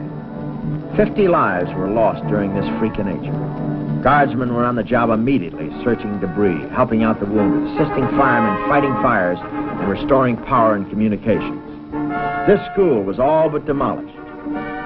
Shattered ruins offer mute resistance to the presence of patrolling guardsmen, alert to the possibility of looters. Because the Guard plays a vital role in providing medical assistance in these disasters, nurses are a necessary part of both the Army and Air National Guard. The Air Guard flies many aeromedical missions for the Air Force, and its aeromedical personnel have comforted many victims of the Vietnam War.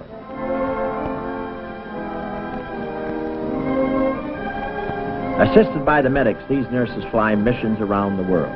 They work around the clock when necessary to comfort the sick, disabled, and wounded. This specialist helps the nurse check oxygen equipment aboard this C-97. If you really want to find out how terrific these people are, just ask some of the boys who've been wounded in Vietnam. This is Captain Betty Aiken, the Tennessee Air National Guard. She's made more than 23 trips to Vietnam. Here she administers aid to an air-evacuated patient. Air Guard nurses receive specialized training so they can meet in-flight emergencies. I understand you have a pretty bad back injury. Have you ever flown before? Yeah, with good-looking nurses like that around, who wants to be healthy? What they need are more beautiful nurses like me. Yeah, we save your kind for us taxpayers. Much has been said and written concerning the tradition and heritage of the National Guard. Throughout its long history, the Guard has always attracted men of the highest caliber, many of whom gone on to become great leaders and respected figures of prominence in the world. For example, George Washington, one of our early militiamen. Others make an impressive list. Here are just a few. Abraham Lincoln. Yes, sir. Old Honest Abe, our 16th president. He started with the militia in 1832 and became a captain with the 4th Regiment of the Illinois Volunteers.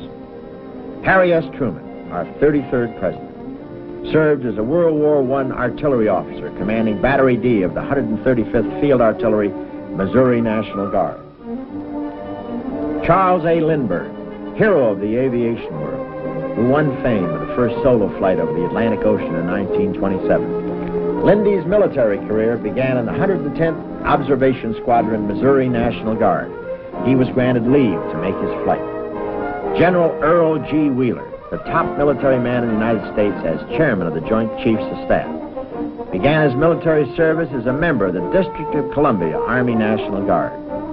General Curtis LeMay, former Chief of Staff of the Air Force, he started his illustrious career in the Ohio Army National Guard as an artilleryman. Brigadier General Charles W. Sweeney, Deputy Chief of Staff for Air, Massachusetts Air National Guard. He piloted the B-29 that dropped the second atomic bomb on Japan. Its target, Nagasaki. Brigadier General Joseph J. Foss, South Dakota Air National Guard, former governor of that state, a top ace who won the Medal of Honor in World War II.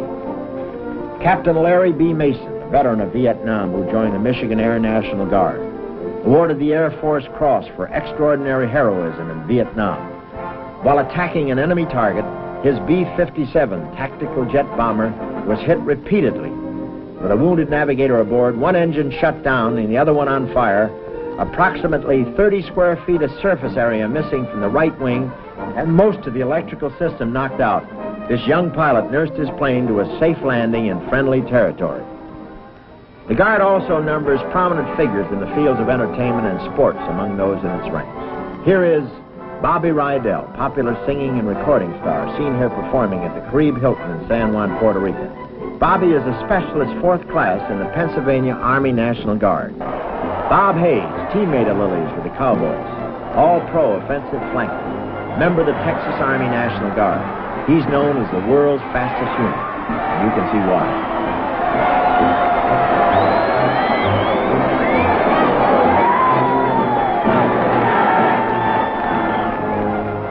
Gary Anderson, lieutenant in the California Army National Guard. His specialty, shooting. He's the guy who set 3 new records in winning the World's Rifle Championship at Cairo in 1962. won 2 gold medals in the 1963 Pan Am Games, set a new world record and picked up a gold medal in the Olympics at Japan in 1964, and won 7 gold medals during 1966, firing in International Shooting Union-sponsored events. Gary, by the way, is studying for the ministry. If you think the sky's the limit for ex-guardsmen, you're absolutely right. And here are some of the men who can prove it. Russell L. Schweikart, better known as Rusty, former member of the Massachusetts Air National Guard and the first guardsman to be selected for astronaut training directly from the Guard. You're watching him at work in a zero-gravity situation, ironing out bugs so future space flights can be as safe as possible. If you haven't spotted him yet, he's the guy with the red hair. Donald K. Deke Slayton, one of the original 7 astronauts. At one time in his career was a member of the Minnesota Air National Guard. Deke has taken over the administrative responsibilities pertaining to all astronauts in NASA's program. Charles Conrad, Jr., astronaut who has orbited the Earth on 2 occasions and is raring to go again. He's a former member of the Pennsylvania Army National Guard. That's just a few. There are many others.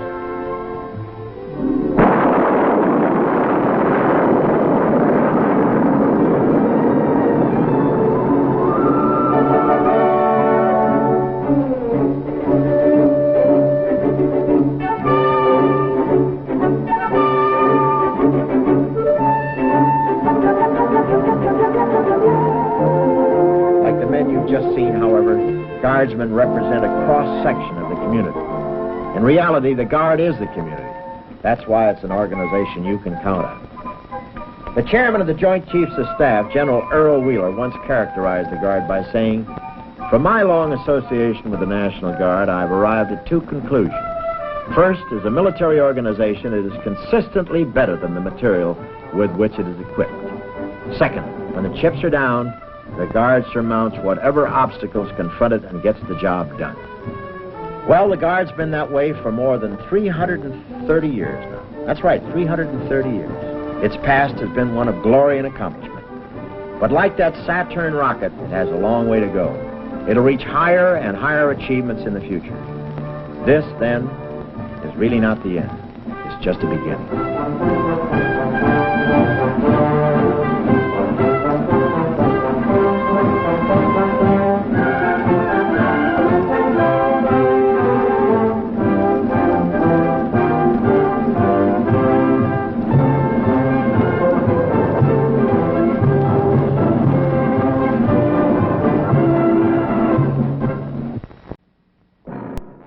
Okay, move out.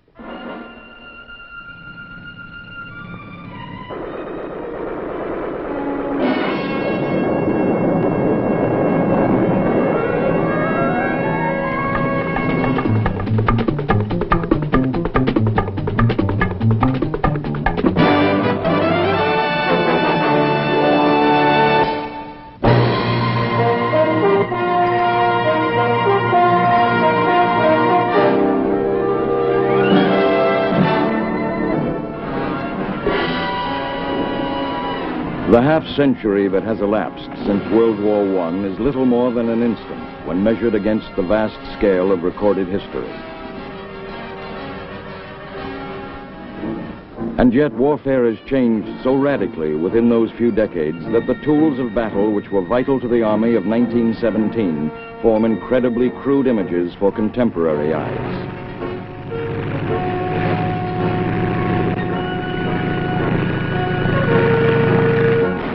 Today's Army bears little resemblance to these shadows of yesteryear. But there has been one exception to change. The courage, integrity, and professionalism of our Army's soldiers has remained constant. Their superior quality has been unchanging from the First World War through the Second and beyond to the complex challenges of the 50s and 60s.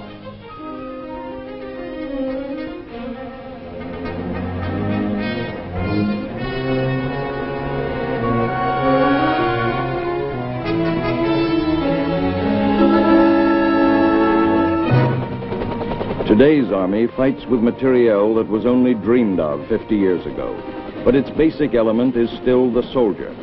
He is still the major building block of which it is constructed, and he, more than any weapon or machine, makes our Army great. No soldier deserves more credit for that greatness than does he who wears stripes on his sleeve, for he is one of those traditionally referred to as the backbone of the Army. He is the senior soldier, the dedicated member of the non-commissioned officer corps.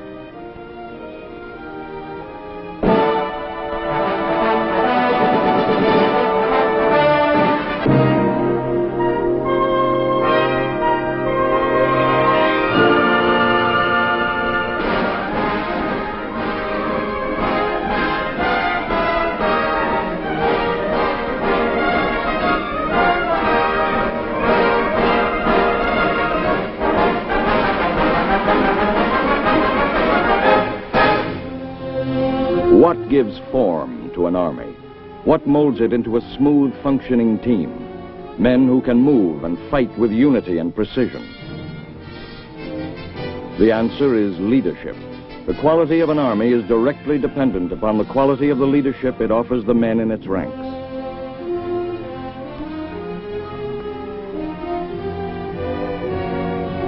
The commissioned officers who command the United States Army maintain the world's most powerful fighting machine. They provide leadership for millions of enlisted men who serve under them, but they cannot do the job alone.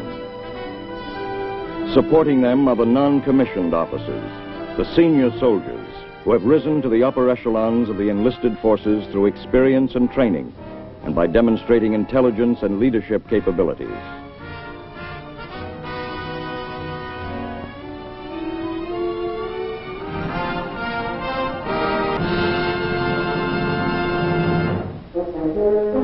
In today's modern army, the non-commissioned officer must be a man of many skills and many capabilities.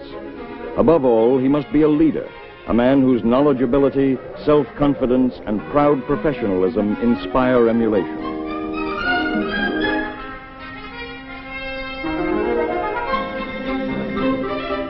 He has responsibilities for the management and maintenance of the Army's vast materiel needs.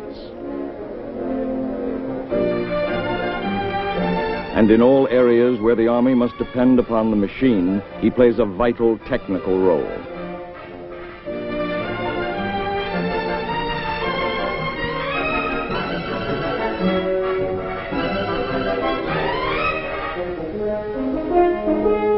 Since operation, instruction, installation, and maintenance are sometimes all within his area of responsibility, he must meet the demands of many specialized jobs. He earns laurels, but does not rest on them. He stays in step with a constantly changing Army through training programs that increase his capabilities, his value to the military, and his opportunities for advancement.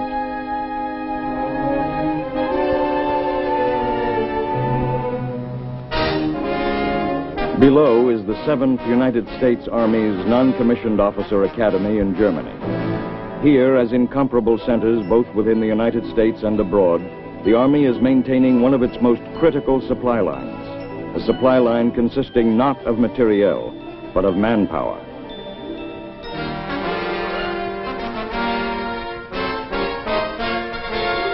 In these centers, non-commissioned officers are given both initial instruction and refresher courses. The mission is training. The objective, a continuing replenishment and improvement of the Army's supply of superior senior soldiers.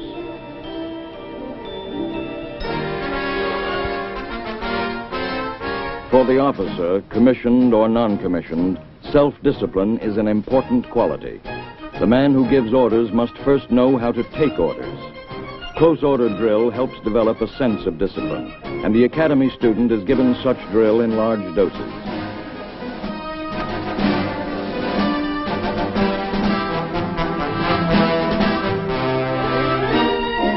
In these sessions, the student plays a dual role, marching in response to orders and then, in turn, issuing them himself.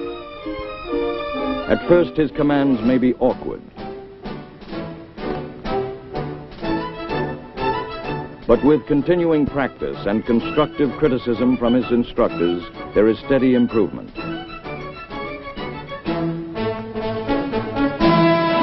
Soon he develops the ability to deliver clear, concise commands, backed with vocal and psychological authority. These capabilities are also polished by classes in how to conduct physical training exercises.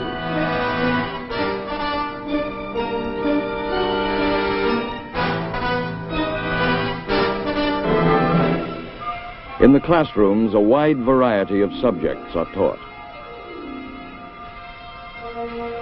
All such training centers do not offer identical programs, but there is a common stress on two skills considered essential to the well-qualified non-commissioned officer.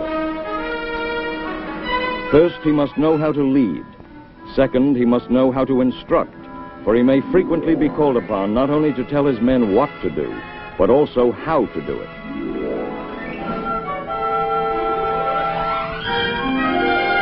If the classroom atmosphere, paperwork, and note-taking sometime give the trainee the feeling that he is back in high school, other subjects banish the illusion with realistic finality. The Army's business is a serious one. The knowledge he accumulates in subjects such as the safe way to handle enemy prisoners may well someday save his life, and the lives of the soldiers whose welfare will be part of his responsibilities.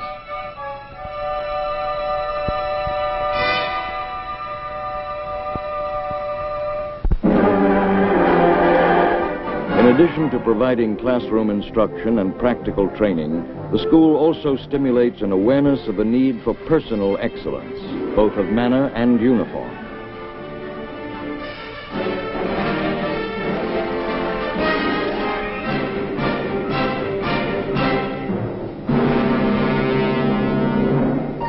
Essential military skills such as compass and map reading are put to use under field conditions.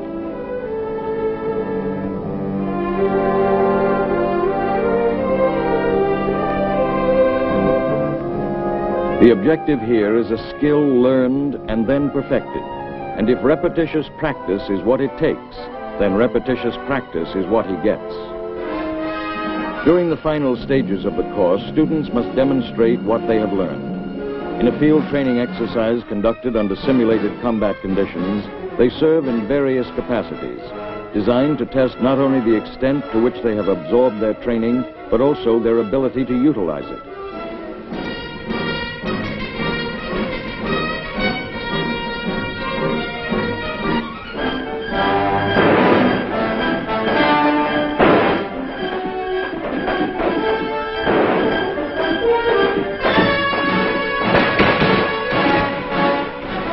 Performance is carefully evaluated. How well does the student function as a leader? Does he effectively carry out the NCO duties to which he is assigned? Does he have the knowledge essential to his job? And does he apply this knowledge properly under conditions of stress? The standards are high, and rightly so, for the responsibilities of a non-commissioned officer are too great to be entrusted to any but the man who is completely qualified. The soldier who successfully completes an NCO training course can take pride in his accomplishment. He has proven that he has what it takes to handle one of the Army's most demanding jobs.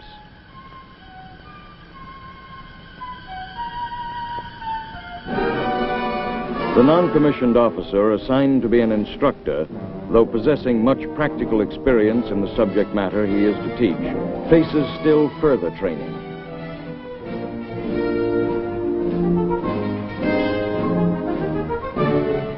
Future drill sergeants, for example, must complete a drill sergeant training course, such as this one at Fort Dix, New Jersey.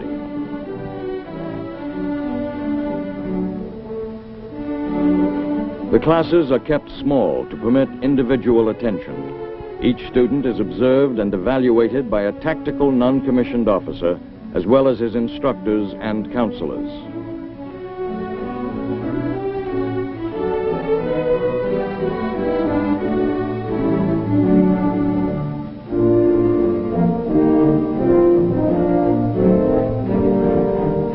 The 7-week course includes classes on Army drill, physical training, small arms operation, leadership, recruit handling, and other general military subjects. If he is to instruct, he must first become expert enough to stay ahead of his students.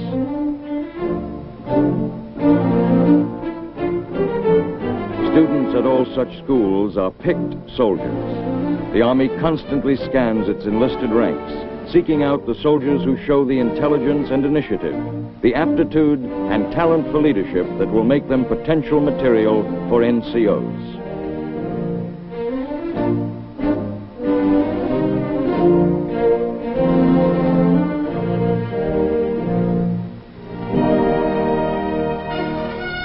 Practical experience in actual teaching situations is a highlight of the drill sergeant training course.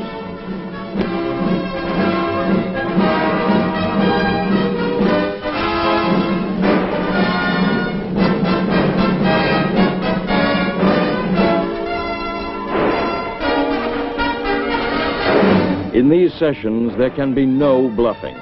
Each student must clearly demonstrate instructional ability. His job will be to teach, and he must prove that he can do it.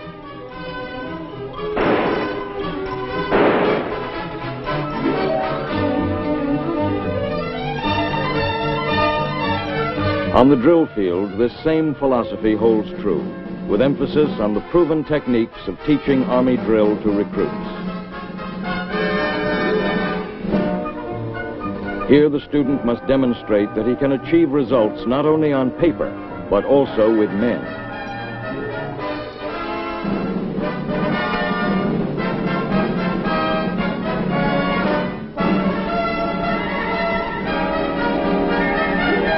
When he becomes an instructor, his subjects will cover a wide range, both mental and physical. He will teach his men the importance of standing fully erect, and then show them how to place an enemy flat on his back.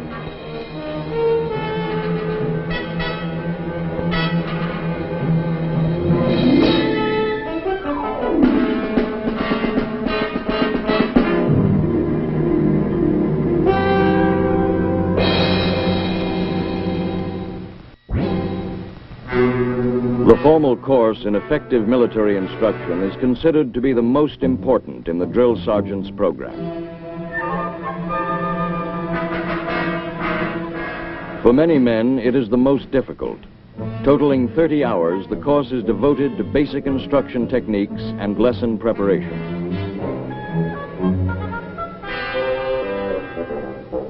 Each trainee is required to prepare the lesson plans and training aids for 2 class presentations. Then he must satisfactorily deliver them and be graded on how well he does. If a student passes this subject, he will usually complete the remainder of the drill sergeant's course without difficulty.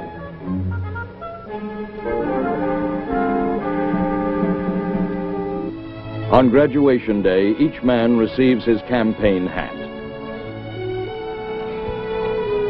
and graduation certificate. A feeling of pride and a sense of accomplishment are more than justified. He has been through a tough course of instruction and proven himself capable.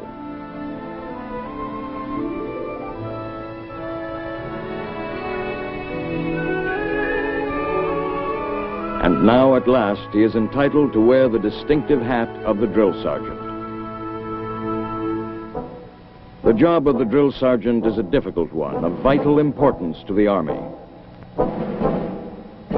His is the responsibility for turning raw recruits, fresh from the undemanding ways of civilian life, into soldiers.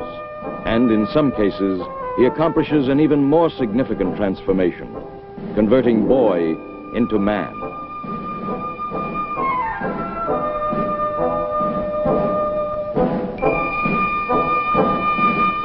During the recruit's first weeks in the Army, the drill sergeant is his boss, teacher, critic, father, and mother. He guides, instructs, counsels, cajoles, encourages, and assists his men, helping them to adjust to the military way of life. He demands the best they have to give, and in so doing, acquaints them with their own capabilities.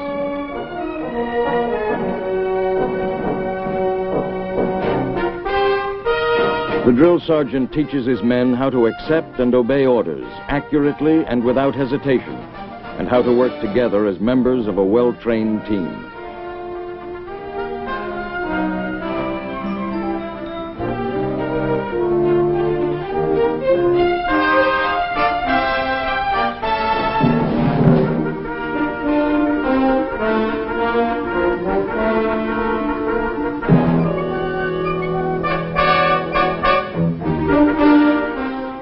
He teaches them how to fire a rifle, how to perform guard duty, how to do a soldier's job in a soldier's way.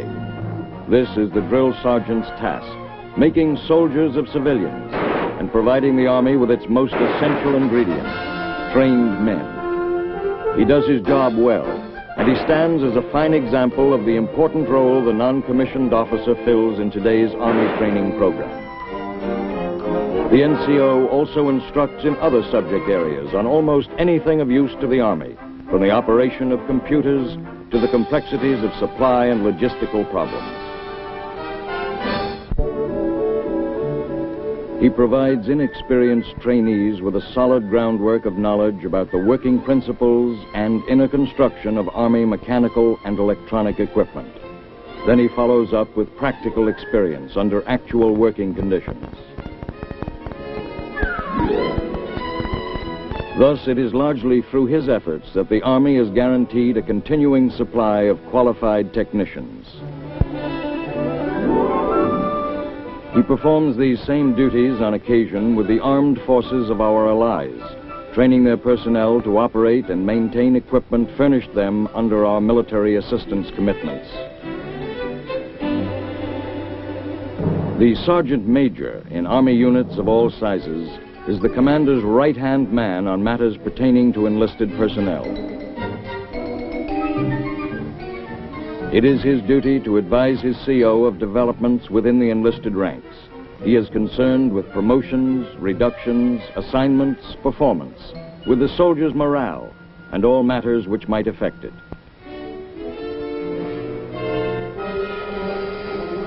To look into any area which involves the enlisted man, to either report problems to his commanding officer or correct them in his name.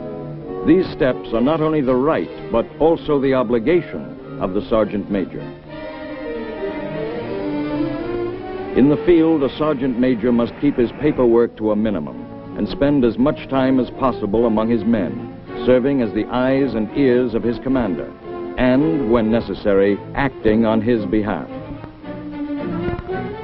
Frequently, he will assist in coordinating the work of the staff sections, conferring with their officers or NCOs to help work out solutions to their problems. It is his job to see that the administrative procedures of the command operate smoothly, quickly, and efficiently, that peak performance is reached and maintained. The training of enlisted personnel is also within his domain. He must see that adequate preparation is made and correct training procedures observed. When necessary, he will recommend appropriate changes. His primary concern is always with the enlisted man. How is his morale? Is he being properly cared for? How is his food? Does he have ideas to offer? Does he have problems that need solving? Enlisted men will talk more readily and freely with him than they will with an officer, and therein lies much of his value.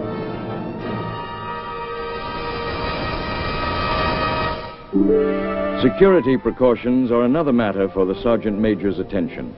In the field, many Sergeants Major will personally visit their guard posts day and night to be certain that the commander's orders and desires regarding security measures are being properly observed.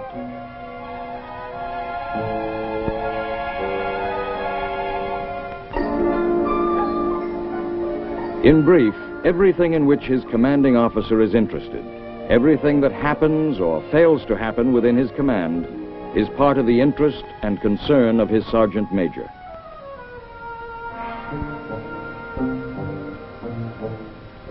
As do all non-commissioned officers at all levels of assignment, he meets a basic need in today's complex Army. Without him, this mighty military machine could not function effectively.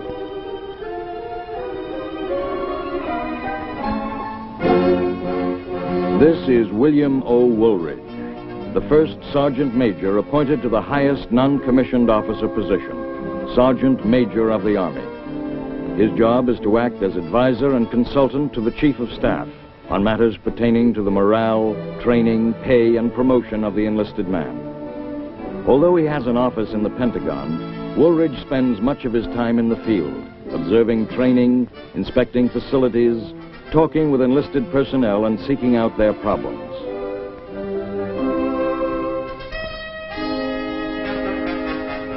Sergeant Major of the Army Woolridge is the enlisted soldier's man in the Pentagon.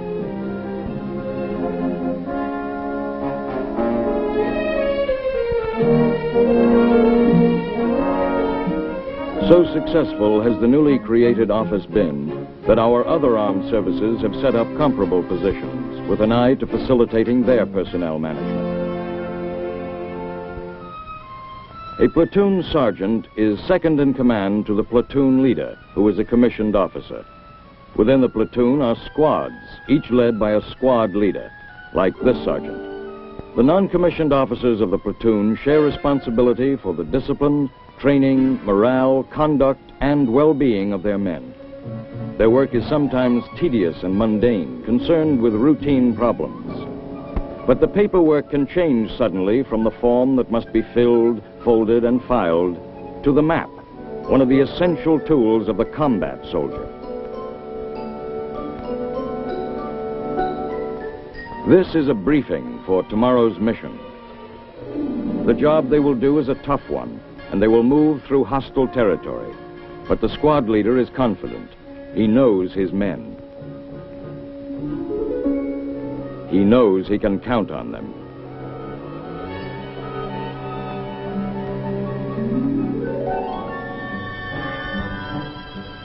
The briefing is thorough, professional. The plan of action viewed and then reviewed.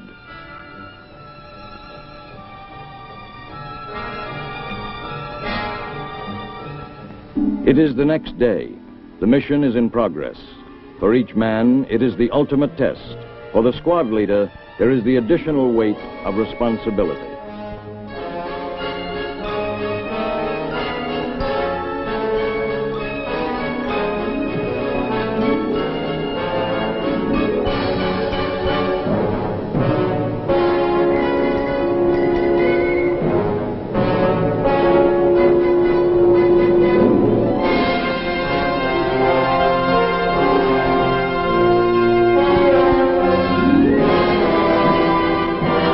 Many a squad leader has proven himself in combat.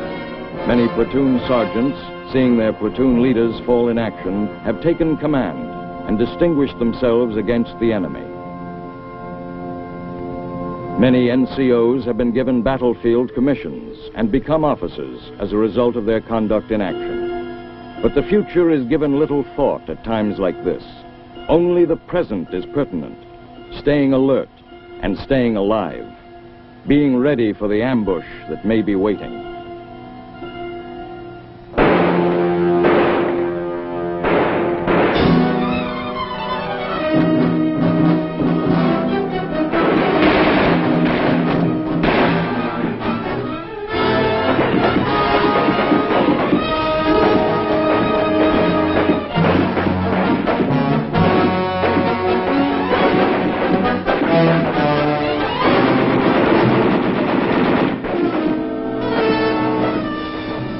The action is over. The men of the squad have faced fire, but they have moved in combat as a team. They have shown that they are polished, professional soldiers, disciplined, well-trained, and well-motivated. With all these things, they have reflected credit on the leadership they have received, and they have paid particular tribute to their squad leader. Later, a distance from the battlefield, further tribute is paid. Tribute acknowledging courage and integrity and blood that has been shed in the service of the nation.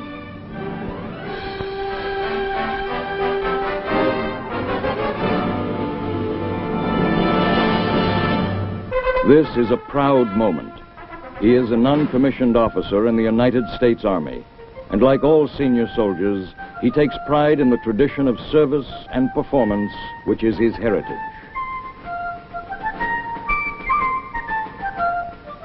No matter where he may be assigned, the non-commissioned officer knows that he has been given an important job to do. And backed by training, understanding, and experience, he does his job to the very best of his ability. That is why our non-commissioned officers are called the backbone of the Army.